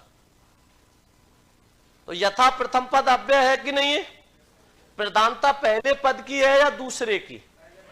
अब ऐसे कैसे पहचानोगे कि प्रधानता पहले पद की है या दूसरे की? कैसे पता लगेगा? तो बहुत अच्छे से समझना, प्रधानता पहचानना कैसे समझना है। देखो, मैंने लिखा राजकुमार खाना खा रहा है, लिखना नहीं है, समझना है। राजा का कुमार खाना खा रहा है। एक तो मैंने क्या कहा, राजकुमार खाना खा रहा है, और एक लिखा मैंने राजा का कुमार खाना खा रहा है। अब यहां पे प्रधानता राजकुमार मतलब राजा का बेटा, तो राजकुमार खाना खा रहा है, तो इसका मतलब क्या है? राजा का बेटा खाना खा रहा है। और मैंने यहां इसका समास विग्रह करके लिख दिए, राजा का कुमार खाना खा रहा है, ठीक है ना? तो राजा का, तो इसका मतलब ये किसका बोध करा रहा है? संबंध का बोध करा रहा है, नहीं करा रहा? तो यहां राजा खा रहा है या उसका बेटा? तो प्रधानता कौन से पद की है? दूसरे की है कि नहीं है? कौन सा पद प्रधान है? दूसरा। मैंने कहा राजकुमार खाना खा रहा है, तो राजकुमार इसका मतलब क्या है? उसका खुद का नाम है कि नहीं है? कौन खाना खा रहा है? राजकुमार। तो ये तो उसका नाम हो गया, लेकिन यहां पर संबंध बता दिया इसका किससे? राजा से। तो राजा खा रहा है या कुमार खा रहा है? तो राजा की प्रधानता है या कुमार की? समझ आया नहीं आया? तो जिसकी प्रधानता होती है उसी का आपको क्या करना है? नाम देना है। अब जैसे हमने ये उदाहरण लिखे, तो इनमें पहला पद प्रधान है। क्यों? क्योंकि जो प्रधानता बताई जा रही है वो पहले पद की। इसमें क्या होता है? पहला जो पद होता है वो कोई बदलाव नहीं करता, बल्कि दूसरे पद को भी अपने अनुसार कैसा कर लेता है? अव्यय कर लेता है। शक्ति का शक्तियां होता है, नहीं होता? शक्ति का क्या हो गया? शक्तियां बदल रहा था, लेकिन यथा का यथो होता है क्या? नहीं होता। लेकिन इस यथा शब्द ने शक्ति को अपने साथ मिला के इसको भी क्या कर लिया? अव्यय कर लिया। इसको भी कैसा बना लिया? अपने जैसा ही बना लिया। अब इसका रूप बदल सकता है क्या? यथा शक्ति का यथा शक्तियां हो सकता है क्या? इसका मतलब जो दूसरा पद है वो किसके ऊपर निर्भर हो गया? तो पहला पद प्रधान हुआ, नहीं हुआ? जब शक्ति शब्द लिख रहे थे तो इसमें तो बदलाव हो सकता था, लेकिन जैसे ही शक्ति यथा से मिला तो इस यथा ने शक्ति को भी अपने अनुसार ही क्या कर लिया? अव्यय कर लिया। तो प्रधानता उसी की तो होगी जिसके अनुसार कोई आ रहा होगा। तो शक्ति किसके अनुसार आ रही है? तो प्रधानता यथा की हुई, नहीं हुई? तो पहला पद कौन सा हुआ? यथा। तो प्रधान भी कौन सा पद है? ये बात समझ आई नहीं आई? तो जिसकी प्रधानता होती है उसी के आधार पर समास होता है। तो इसमें पहला पद क्या हो रहा है? प्रधान हो रहा है। ये बात समझ आ गई? अब और उदाहरण लिखो। बहुत सारे उदाहरण लिख सकते हो, हजार एक ही उदाहरण, एक ही समास के उदाहरण लिख सकते हो। आपको उदाहरण नहीं, नियम ध्यान रखने हैं। हालांकि मैं खूब सारे उदाहरण भी लिखाऊंगा, फिर भी आप इनके नियमों को ध्यान रखना। मैंने लिखा प्रतिदिन। अब दिन का दिनों हो सकता है, नहीं हो सकता? लेकिन प्रति का रूप बदल सकता है क्या? नहीं बदल सकता। अब जो दिन शब्द है वो खुद किसके अनुसार हो गया? प्रति के। और प्रति ने दिन को अपने साथ जोड़ के इसे भी क्या बना लिया? अव्यय बना लिया। लेकिन आप आज तक एक उदाहरण खूब पढ़ा है अच्छे से, नालायक और एक नाजायज। क्या? नालायक और नाजायज। अब आपने जो उदाहरण लिखे हैं, जैसे आपने यथाशक्ति, यथामति, यथा योग्य, यथेच्छा, यथानुसार, प्रतिदिन, इनके किसी भी तरह से बदल के देखो। अव्यय का मतलब होता है वे शब्द जिनका रूप लिंग, वचन, कारक, काल और पुरुष के अनुसार नहीं बदलते, वो अव्यय होते हैं। यथाशक्ति का यथाशक्तियां हो सकता है क्या? यथामति का यथामतियां हो सकता है क्या? यथा योग्य का यथा योग्य हो सकता है क्या? यथेच्छा का यथेच्छो हो सकता है क्या? यथानुसार का यथानुसारो हो सकता है क्या? प्रतिदिन का प्रतिदिनों हो सकता है क्या? प्रत्येक का प्रत्येकों हो सकता है क्या?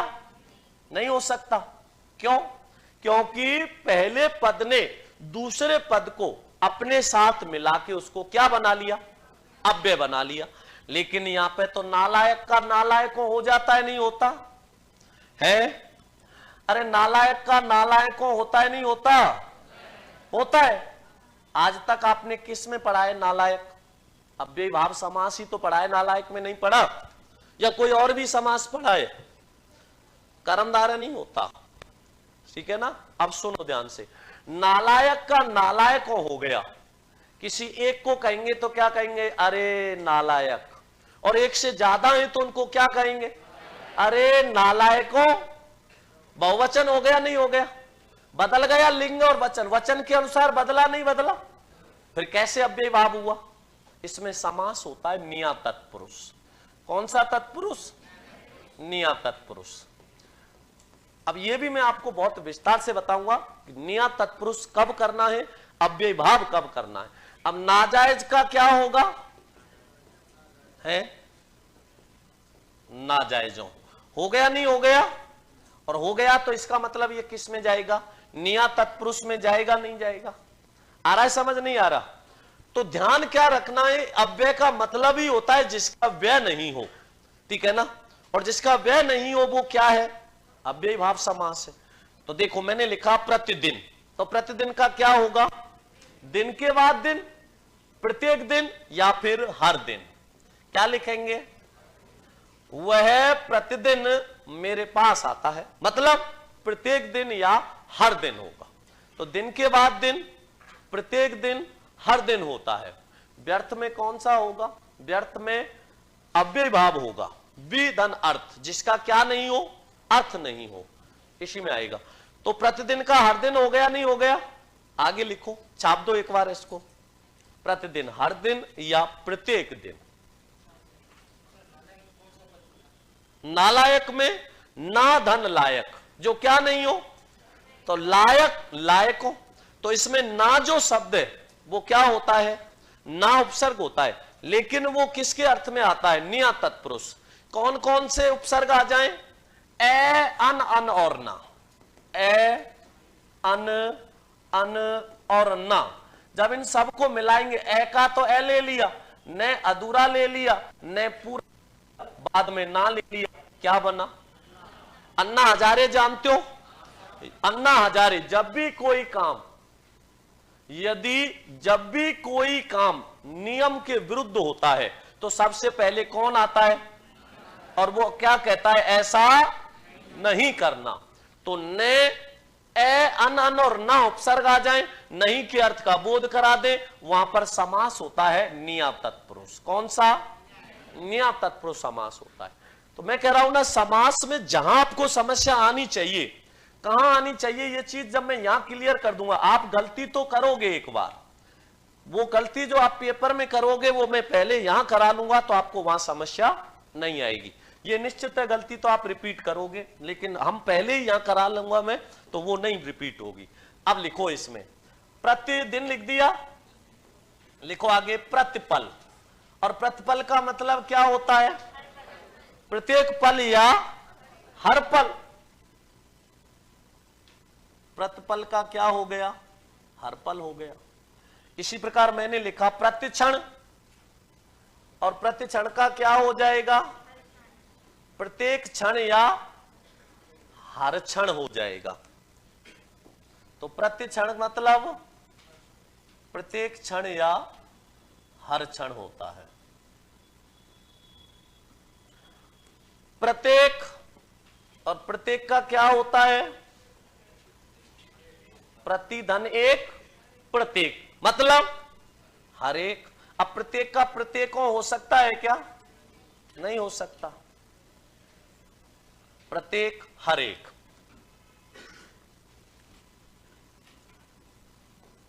प्रतिवर्ष क्या होगा? हर वर्ष।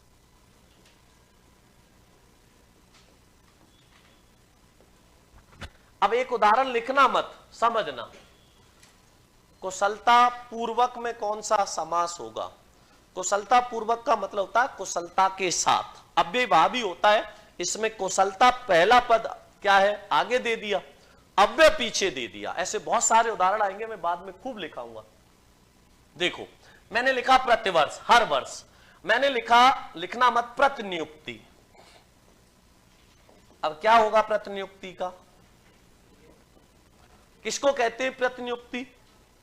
नियुक्ति के बदले दी गई नियुक्ति होती है, नहीं होती, उसे प्रतिनियुक्ति पर रख लिया।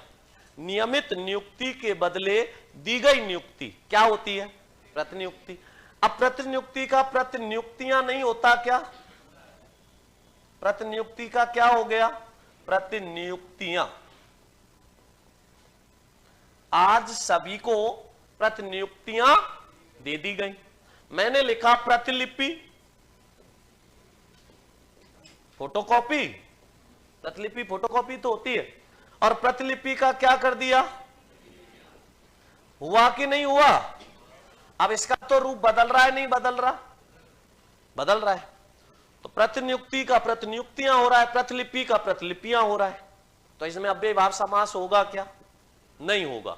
लेकिन विकल्पी ऐसे दमा दे तो आपको इनमें अपवाद स्वरूप कौन सा समास करना पड़ेगा? अव्ययभाव समास ही करना पड़ेगा। जैसे मैंने आपको अभी बताया था, नालायक शब्द में समास है, और नालायक शब्द में समास कौन सा है? निया तत्पुरुष। और विकल्प में कौन सा और दे दिया? अव्ययभाव। ध्यान रखना, आज तक किताबों में आपने नालायक और नाजायज में अव्ययभाव ही पढ़ा है, और सभी में अव्ययभाव ही लिख रहा है। लेकिन ध्यान रखना, विकल्प में निया तत्पुरुष भी दे दे और अव्ययभाव भी दे दे, तो आप इसका उत्तर क्या दोगे? निया तत्पुरुष। ठीक है ना?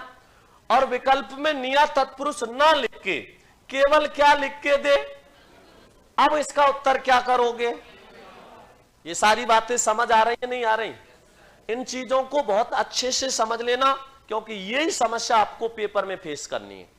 ऐसे बहुत सारे ऐसे ही उदाहरण आएंगे आपके पेपर में, जो जिनमें दो दो समास होंगे। और मैंने आपको मान लो बताया निया तत्पुरुष, और उसने एग्जामिनर ने क्या सही मान लिया? अव्ययभाव। तो आपको 1% भी नहीं घबराना। ऐसे जितने भी उदाहरण आएंगे, और अगर बाय द वे आपके माध्यमिक शिक्षा बोर्ड ने गलती से अगर इनको सही कर लिया, आपको कष्ट नहीं करना पड़ेगा। ये कष्ट मैं खुद करूंगा, और उसको है ना राजी नहीं, जबरदस्ती से निया तत्पुरुष सही करा दूंगा, इतनी मेरी औकात है। खूब सारे उदाहरण मैंने आरपीएससी से, माध्यमिक शिक्षा बोर्ड से खूब बदलवाए। ठीक है ना? जैसे एक अभी आया था उद्यत। क्या आया था? उद्यत। और उसमें क्या क्या दे रखा था? उद्यत का अर्थ होता है तैयार, तत्पर और व्याकुल। ठीक है? उसने क्या सही माना? तैयार। 98% विद्यार्थी क्या करके आए हैं? तैयार। 2% विद्यार्थी क्या करके आए हैं? व्याकुल। ठीक है? अगर मैं चाहता तो इसको मैं उद्यत को, जब मैंने रीट का पेपर सॉल्यूशन कराया था यूट्यूब पे, तो मैंने व्याकुल कराया था सही। कौन सा कराया था?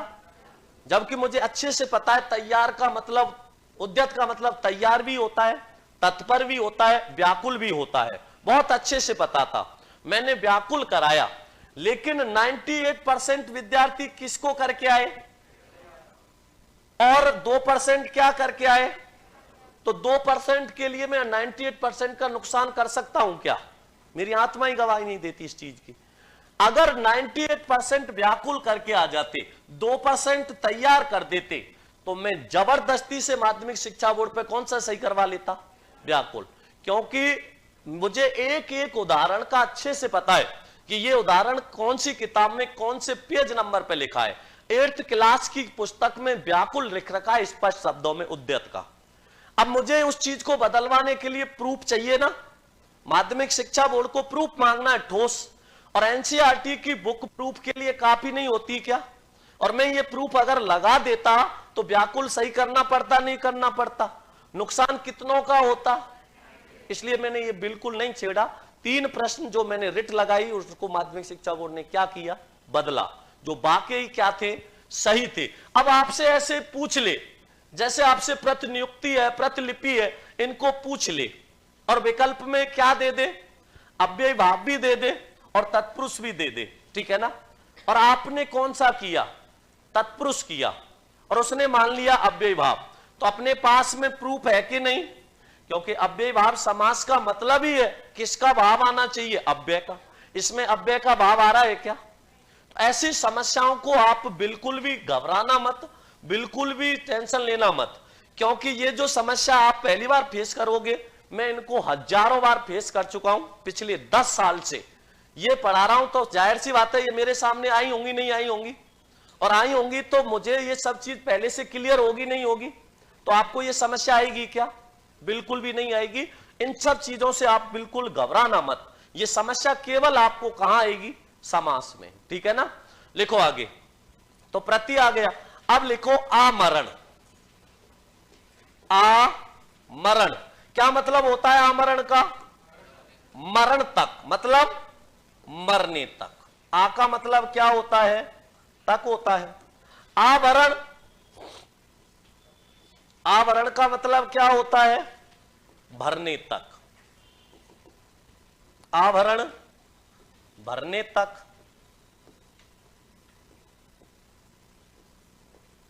आकंठ, आकंठ का मतलब क्या होता है, कंठ तक।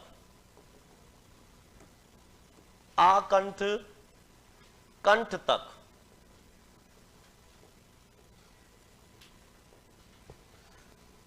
आजीवन, जीवन रहने तक।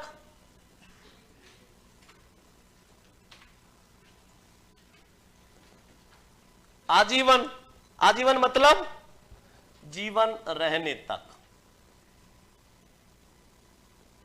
कई बार आप वादे करते हो ना, चिंता मत कर आजीवन तेरे साथ ही रहूंगा, है, और दूसरी आते ही भूल जाता है। आजीवन, जीवन रहने तक। अगर आप किसी, देखो इस संसार में सबसे कठिन काम है वो क्या है, इस संसार में कोई भी काम कठिन नहीं है, हर काम बहुत आसान है। आपने अगर ठान ली कि मुझे आईएएस में फर्स्ट रैंक लानी है तो ला सकते हो, मेहनत करो उसके हिसाब से आ जाएगी। आपने सोच लिया मुझे रीट में फर्स्ट रैंक लानी है, ला सकते हो, बहुत आसान है। आपने सोच लिया मुझे फर्स्ट ग्रेड में फर्स्ट रैंक लानी है, टॉप करना है, ला सकते हो। इस संसार में कोई भी काम असंभव नहीं है। इस संसार में सबसे असंभव काम है, सबसे असंभव चीज है वो एक ही है, एक अच्छा मित्र ढूंढना। यह नहीं मिल सकता।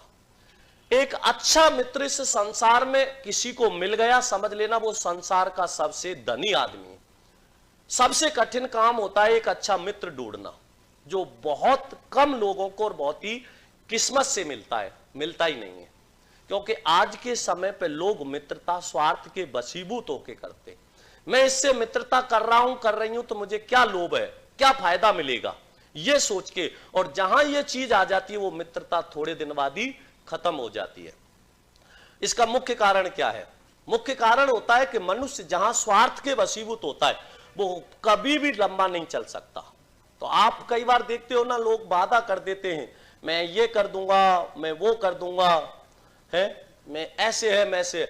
मैं ईमानदारी से बता रहा हूं, स्टेज पे खड़ा हूं, मैंने इतनी उम्र हो गई आज तक किसी को मित्र ही नहीं बनाया, लड़का मित्र नहीं बनाया, लड़की की तो बात छोड़ो, है, एक को बनाया, ठीक है ना।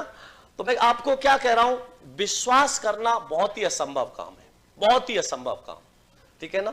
अब जाके मैंने एक अच्छा मित्र बनाया है, अब जाकर, अब ये बताना जरूरी है क्या कौन है। मैं क्या कह रहा हूं, क्योंकि सबसे असंभव काम यही है इस संसार में, जो किसी की किस्मत से मिलता है। मेरा एक अच्छा मित्र है सुखदेव मैया, आप जानते हो तो, वो भी आजकल मुझसे रूठा हुआ बैठा है, मेरे फोन उठाता नहीं है। और रूठ क्यों रहा है कि उसकी भांजी की शादी में नहीं गया मैं, उसकी खुद की शादी में चला गया मैं, कोई नहीं गया। मेरी 13 घंटे क्लास लगी हुई थी, मोबाइल स्विच ऑफ करके भाग गया। मैंने निर्मल सर को बोला था कि या तो सर भेज दो, मान के नहीं जा सकते, क्लास 13 घंटे की एडजस्ट ही नहीं होगी। रात को ही मोबाइल स्विच ऑफ किया और 11:30 बजे की बस पकड़ के और भाग गया है, सुबह पहुंच गया उसकी शादी में, वो खुश हो गया। अब उसकी भांजी की शादी में मैं नहीं जाया गया तो अब वो नाराज बैठा है, मेरे फोन ही नहीं उठा रहा।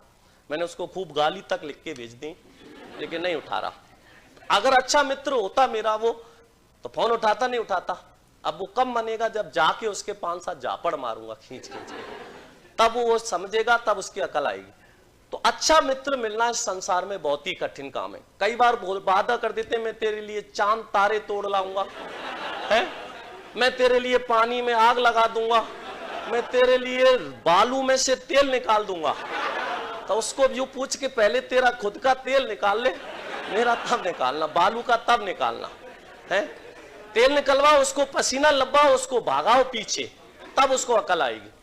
तो सबसे कठिन काम इस संसार में यही है। तो ये कहते हैं ना मैं तेरे लिए तारे तोड़ लाऊंगा, पानी में आग लगा दूंगा, उनसे एक बात कहना, अगर तू मुझे अच्छा मित्र बनाना चाह रहा है तो तू मेरे ऊपर एक निबंध लिख। क्या लिख? किसी इंसान की औकात जाननी है तो उस पर अपने ऊपर निबंध लिखवा लो, उसकी सारी औकात निकल के आ जाएगी कि वो इंसान कैसी प्रवृत्ति का है। वो अगर किताबी भाषा लिख रहा है, समझ लेना वो आपको धोखा दे रहा है, मूर्ख बना रहा है, यूज करना चाह रहा है। और अगर उसने निबंध में कोई भी बात ऐसी नहीं लिखी जो लुभावनी हो, दिल से लिखी हुई कोई बात है और आप तुरंत समझ जाओगे उसको पढ़ते, तो अब जब भी किसी से मित्रता करो तो पहले निबंध लिखवाओ, फिर करना आगे, ठीक है ना। आकंठ का मतलब क्या होता है?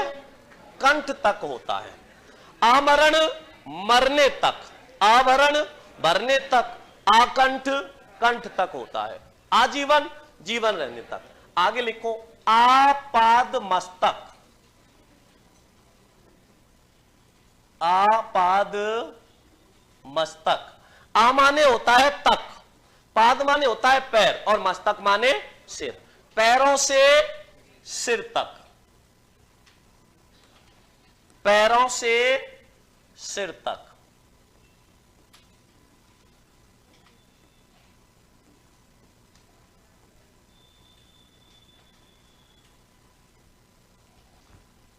पैरों से सिर तक आपाद।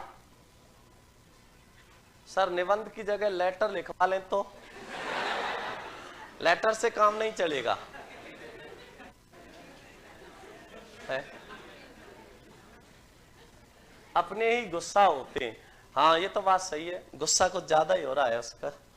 मेरा छोटा भाई है वो, एक तरह से मतलब ये स्थिति होती थी मेरी और सुखदेव मैया की।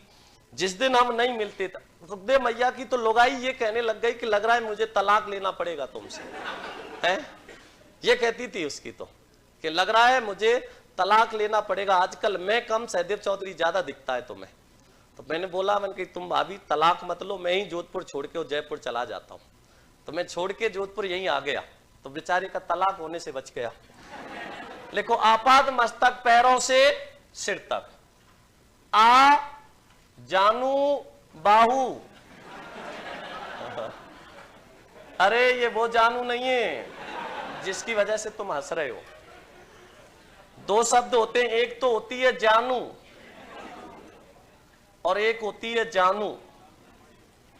बड़ी छोटी कोई नहीं होती, जानू होती नहीं है। जानू माने होता है क्या? घुटने। और इस जानू माने होता है जांग। और जो तुम समझ रहे हो वो ना घुटने छोड़ती है ना जांग, दोनों को ही खत्म कर देती है, वो होती है जानू। ठीक है,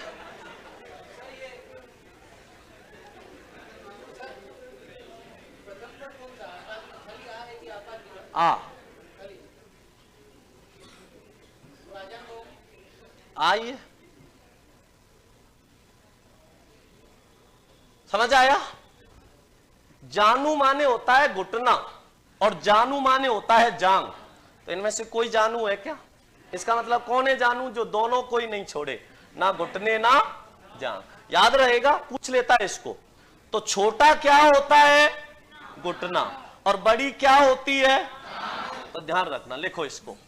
आ जानू बाहू, तो घुटनों से भुजाओं तक। अब सुनो, इसमें बहुब्रीहि समास भी है, इसमें बहुब्रीहि समास भी है। कैसे? घुटनों तक लंबी है भुजाएं जिसकी, घुटनों तक लंबी है भुजाएं जिसकी, अर्थात भगवान श्री राम। भगवान श्री राम की जो भुजाएं हैं वो घुटनों तक लंबी थी। तो हमारी भुजाएं घुटनों तक पहुंचती हैं क्या? नहीं पहुंचती। और घुटनों तक भुजाएं लंबी थी, इसीलिए तो सीता जी को लंका से ले आए। कहते हैं ना पुलिस के हाथ लंबे होते हैं, तो भगवान श्री राम के हाथ भी कैसे थे? इसीलिए लंका से भी सीता जी को ले आए, नहीं ले आए? इसलिए ध्यान रखना, उनकी भुजाएं लंबी थी, इसीलिए वहां से भी उठा लाए। तो आ जानू बाहु, घुटनों तक लंबी है भुजाएं जिसकी, अगर ये समास विग्रह किया तो कौन सा समास होगा? बहुब्री समास होगा। समझ आ रहा है नहीं आ रहा? और अगर इसका समास विग्रह किया घुटनों से भुजाओं तक तो कौन सा समास होगा? बात समझ आ रही है नहीं आ रही? लिखो आगे।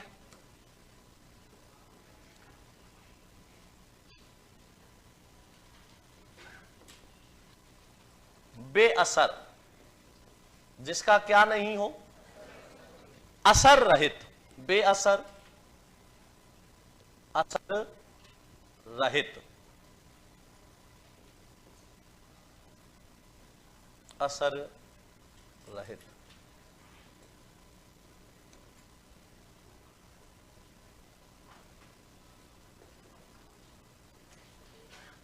देखो बेगुना क्या हो जाएगा?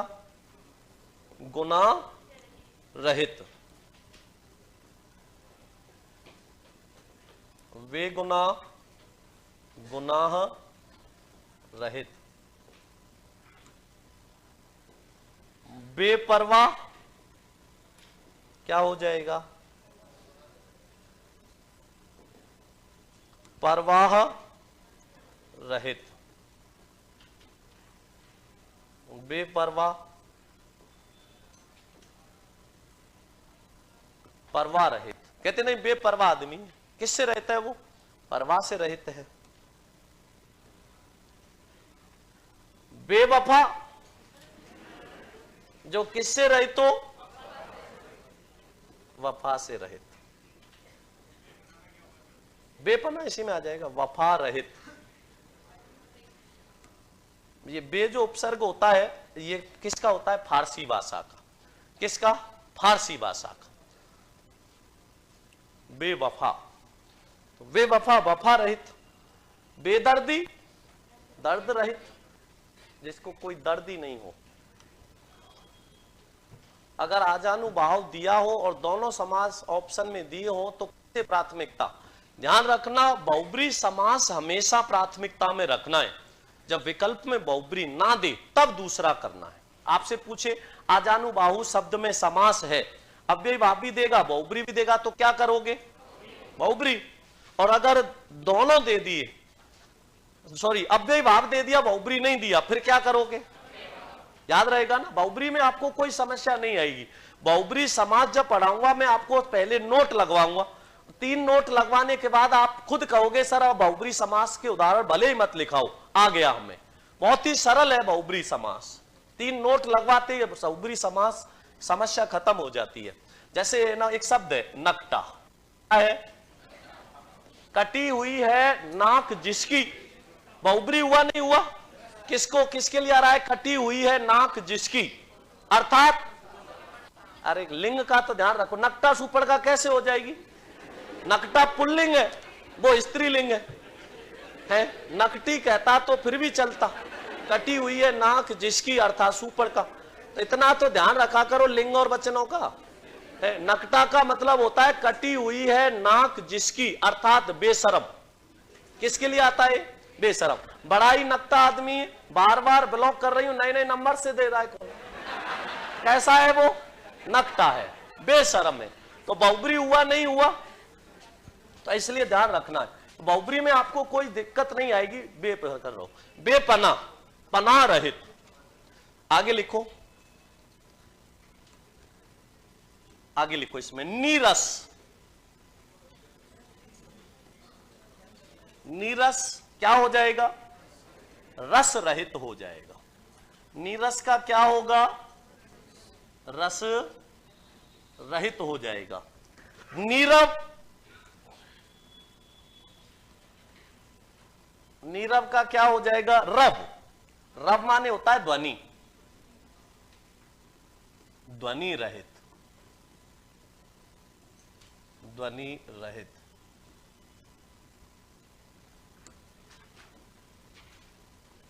निरोग क्या हो जाएगा? रोग रहित।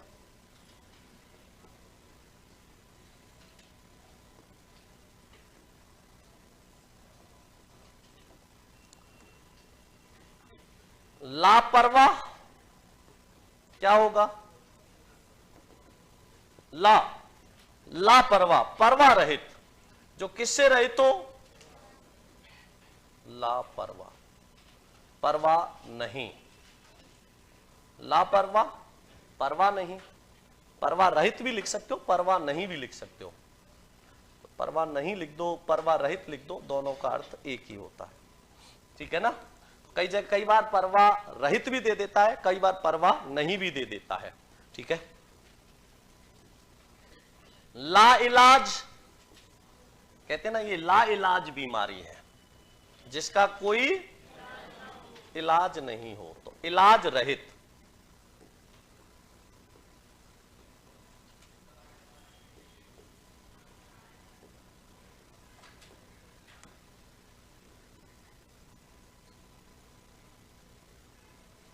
आगे लिखो इसके बाद में, सपरिवार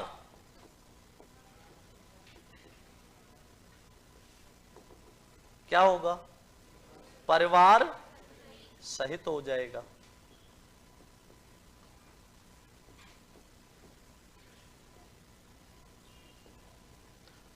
सानुज, सानुज से धन। अनुज कहते हैं पीछे जन्म लेने वाला, अर्थात छोटा भाई।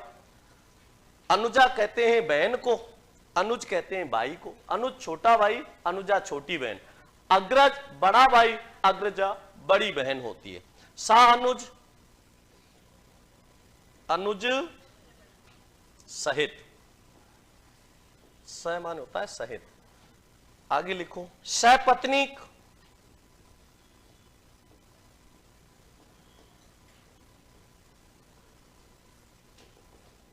पत्नी सहित।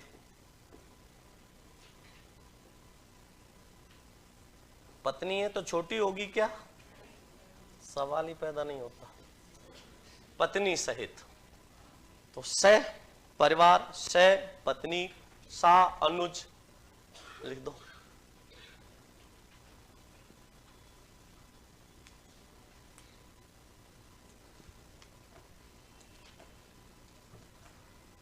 अगर सर कुछ भी समझ में ना आए तो विकल्प में बहुब्री कर दें क्या? बिल्कुल कर देना। अरे बहुत बढ़िया, बहुत ही हैवी ड्राइवर हो तुम तो भाई। मेरा कंप्लीट कोर्स शो नहीं हो रहा है, एक दो बुक ही शो हो रही हैं। Please help me. इसका नंबर लिखो गोपी चंद का, और इसको कॉल करके और पता करना क्या समस्या आ रही है इसको। आगे लिखो, लिख दिया सपत्नीक, और लिखो आगे,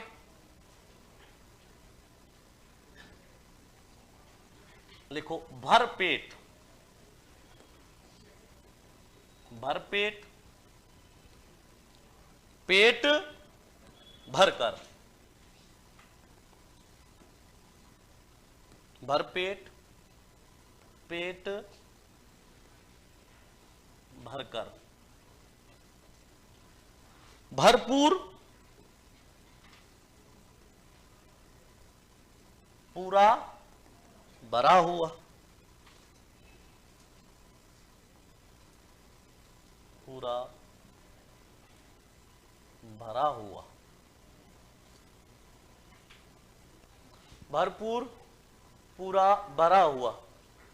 बड़ी बहन को क्या कहेंगे? अग्रजा। बड़ी बहन को अग्रजा कहते हैं। बेईमान इसी में आएगा, ईमान रहित, इसके कोई ईमान नहीं हो। हाँ, भरपूर, पूरा भरा हुआ। भरसक, सक का मतलब होता है सामर्थ्य। सक का मतलब क्या होता है? सामर्थ्य। शक, शक मतलब होता है सामर्थ्य। शक का मतलब क्या होता है? भर शक, सामर्थ्य भर।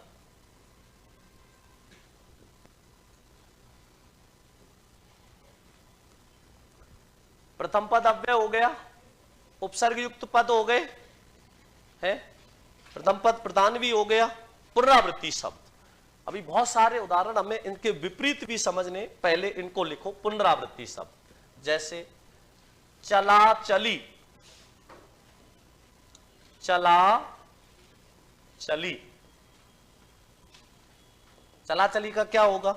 चलने के बाद चलना, चलने के बाद चलना। मारा मारी,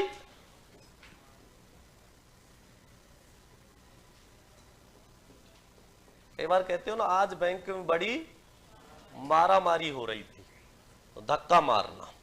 मारने के बाद मारना,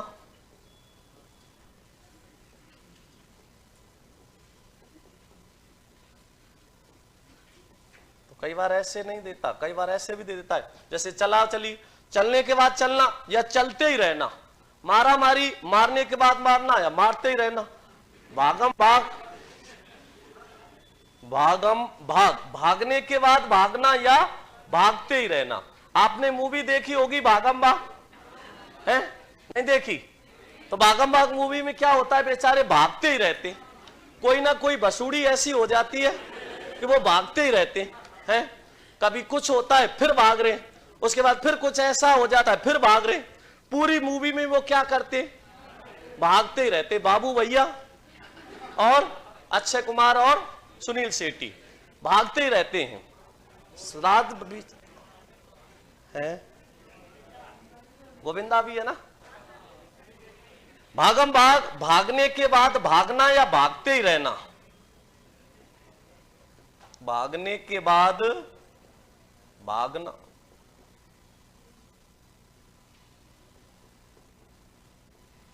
भागम भाग। रातों रात, तो कहते ना वो तो रातों रात ही गायब हो गई। रात ही रात में, रातों रात मतलब रात ही रात में। कल आया था अखबार, ऐसे पढ़ रहा था, अचानक मेरी नजर पड़ी, एक गुमशुदा की तलाश कर मेरे सामने आ गया। एक महिला 45 वर्ष की 2 बच्चों को छोड़ के भाग गई। गुमशुदा की तलाश है। अरे बेचारे बच्चों के बारे में भी नहीं सोचा।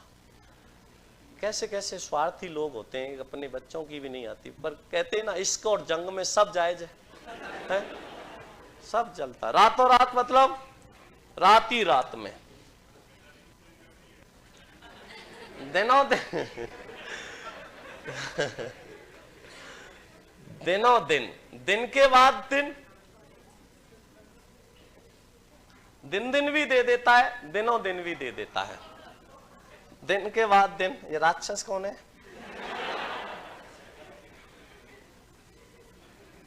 दिन के बाद दिन।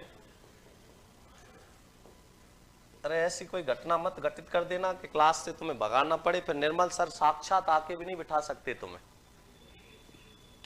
समझ रहे हो ना? अगर निर्मल सर साक्षात आ जाए तो उनकी भी औकात नहीं कि मेरे निकालने के बाद वो तुम्हें क्लास में बिठा जाए। ये चीज मैं उनको पहले भी सर कई बार बोलते हैं, क्लास सुनते हैं वो, कि यार तुम मेरे ही ऐसे लिए बोल देते हो। तो ये थोड़ा ध्यान रखना, ठीक है ना? प्यार होता है सर, वो प्यार नहीं होता, ये धोखा होता है।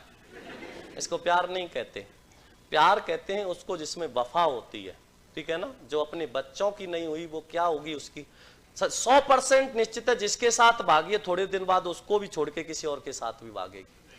जो अपने अंश की नहीं हुई, अपने खून की नहीं हुई, वो किसकी होगी? तो इनका कोई भरोसा नहीं होता। सर आप अपनी वाइफ से परेशान हो क्या?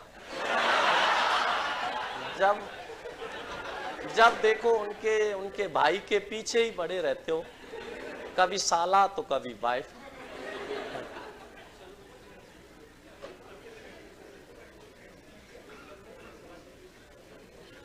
एक बार क्लास के सभी भाई बहनों के दर्शन तो करवा दो। चलो करा देंगे। एक बार इनको दिखा देना भाई, है कैमरा इन पे लगा देना, सब पे थोड़ा मुस्कुरा लेना मास्क उतार के। दिनों दिन मतलब दिन के बाद दिन होता है, दोनों ही पद प्रधान है इसमें, दोनों ही पद हैं। दिन दिन जितनी प्रधानता दिन की है उतनी दिन। इसमें होता क्या है, पुनरावृत्ति, पुनरावृत्ति शब्द आ रहे हैं, तो पुनरावृत्ति आ रहे हैं तो इसका मतलब दिनों दिन दोनों ही प्रधान है, लेकिन पुनरावृत्ति संज्ञा संज्ञा की होनी चाहिए। किसकी? संज्ञा संज्ञा की।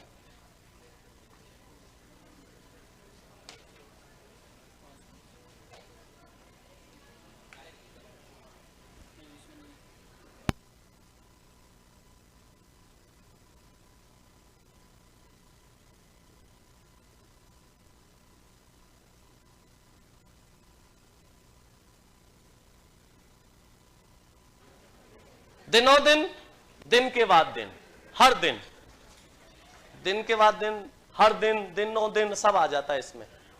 आगे लिखो, भागम भाग लिख दिया, रातों रात, दिनों दिन, और लिखो घर घर, घर घर। आजकल घड़ी जल्दी नहीं चल रही क्या कुछ?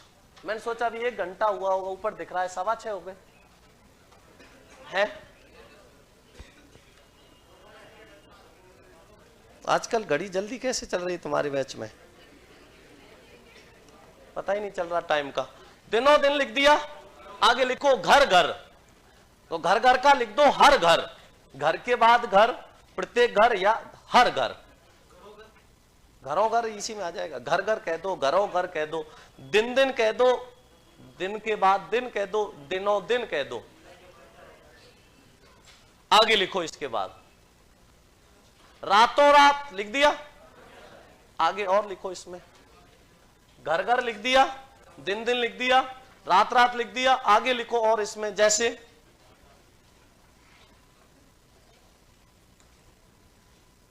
देखा देखी। देखो एक तो लिखा देखा देखी और एक लिखा मैंने देखान देखा। बहुत अच्छे से समझना क्योंकि ऐसे उदाहरण मिलते जुलते ज्यादा आते हैं। एक तो कहा मैंने देखा देखी, ठीक है ना, और एक क्या कहा देखान देखा। देखान देखा और देखा देखी। देखा देखी में क्या है, देखने के बाद देखना, देखने के बाद देखना। और देखान देखा में देखा या अनदेखा, देखा या अनदेखा। तो यहां तो कौन सा होगा, यहां कौन सा होगा वैकल्पिक द्वंद्व। कौन सा? वैकल्पिक द्वंद्व। और देखने के बाद देखना यहां कौन सा होगा अव्ययीभाव।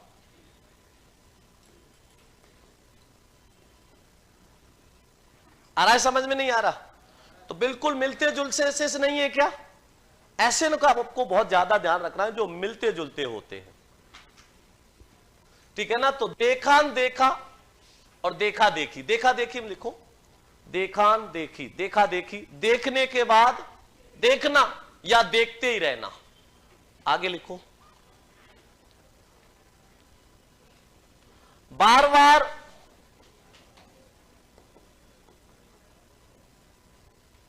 बार बार मतलब हर बार, प्रत्येक बार। तो बार बार, हर बार या प्रत्येक बार होता है।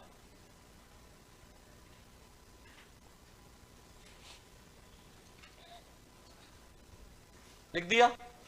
तो बार बार, हर बार या प्रत्येक बार होता है। आगे लिखो ढाणी ढाणी, ढाणी ढाणी, हर ढाणी या प्रत्येक ढाणी। तो कहते नहीं है कि आजकल घर घर में ही नहीं, आजकल गांव गांव में ही नहीं, ढाणी ढाणी भी उत्कर्ष पहुंच चुका है। तो पहुंचा है नहीं पहुंचा? कुछ हो या नहीं हो, लेकिन उत्कर्ष का ऐप जरूर मिलेगा हर किसी घर में, परिवार में, गांव में और ढाणी में, सब जगह मिलेगा। रातों रात का क्या होता है, लिखाया तो है रातों रात, रात ही रात में, या रात के बाद रात होता है। अभी और भी कुछ उदाहरण हैं जिनकी चर्चा कब करेंगे, कल करेंगे। तो आज के लिए बहुत बहुत धन्यवाद।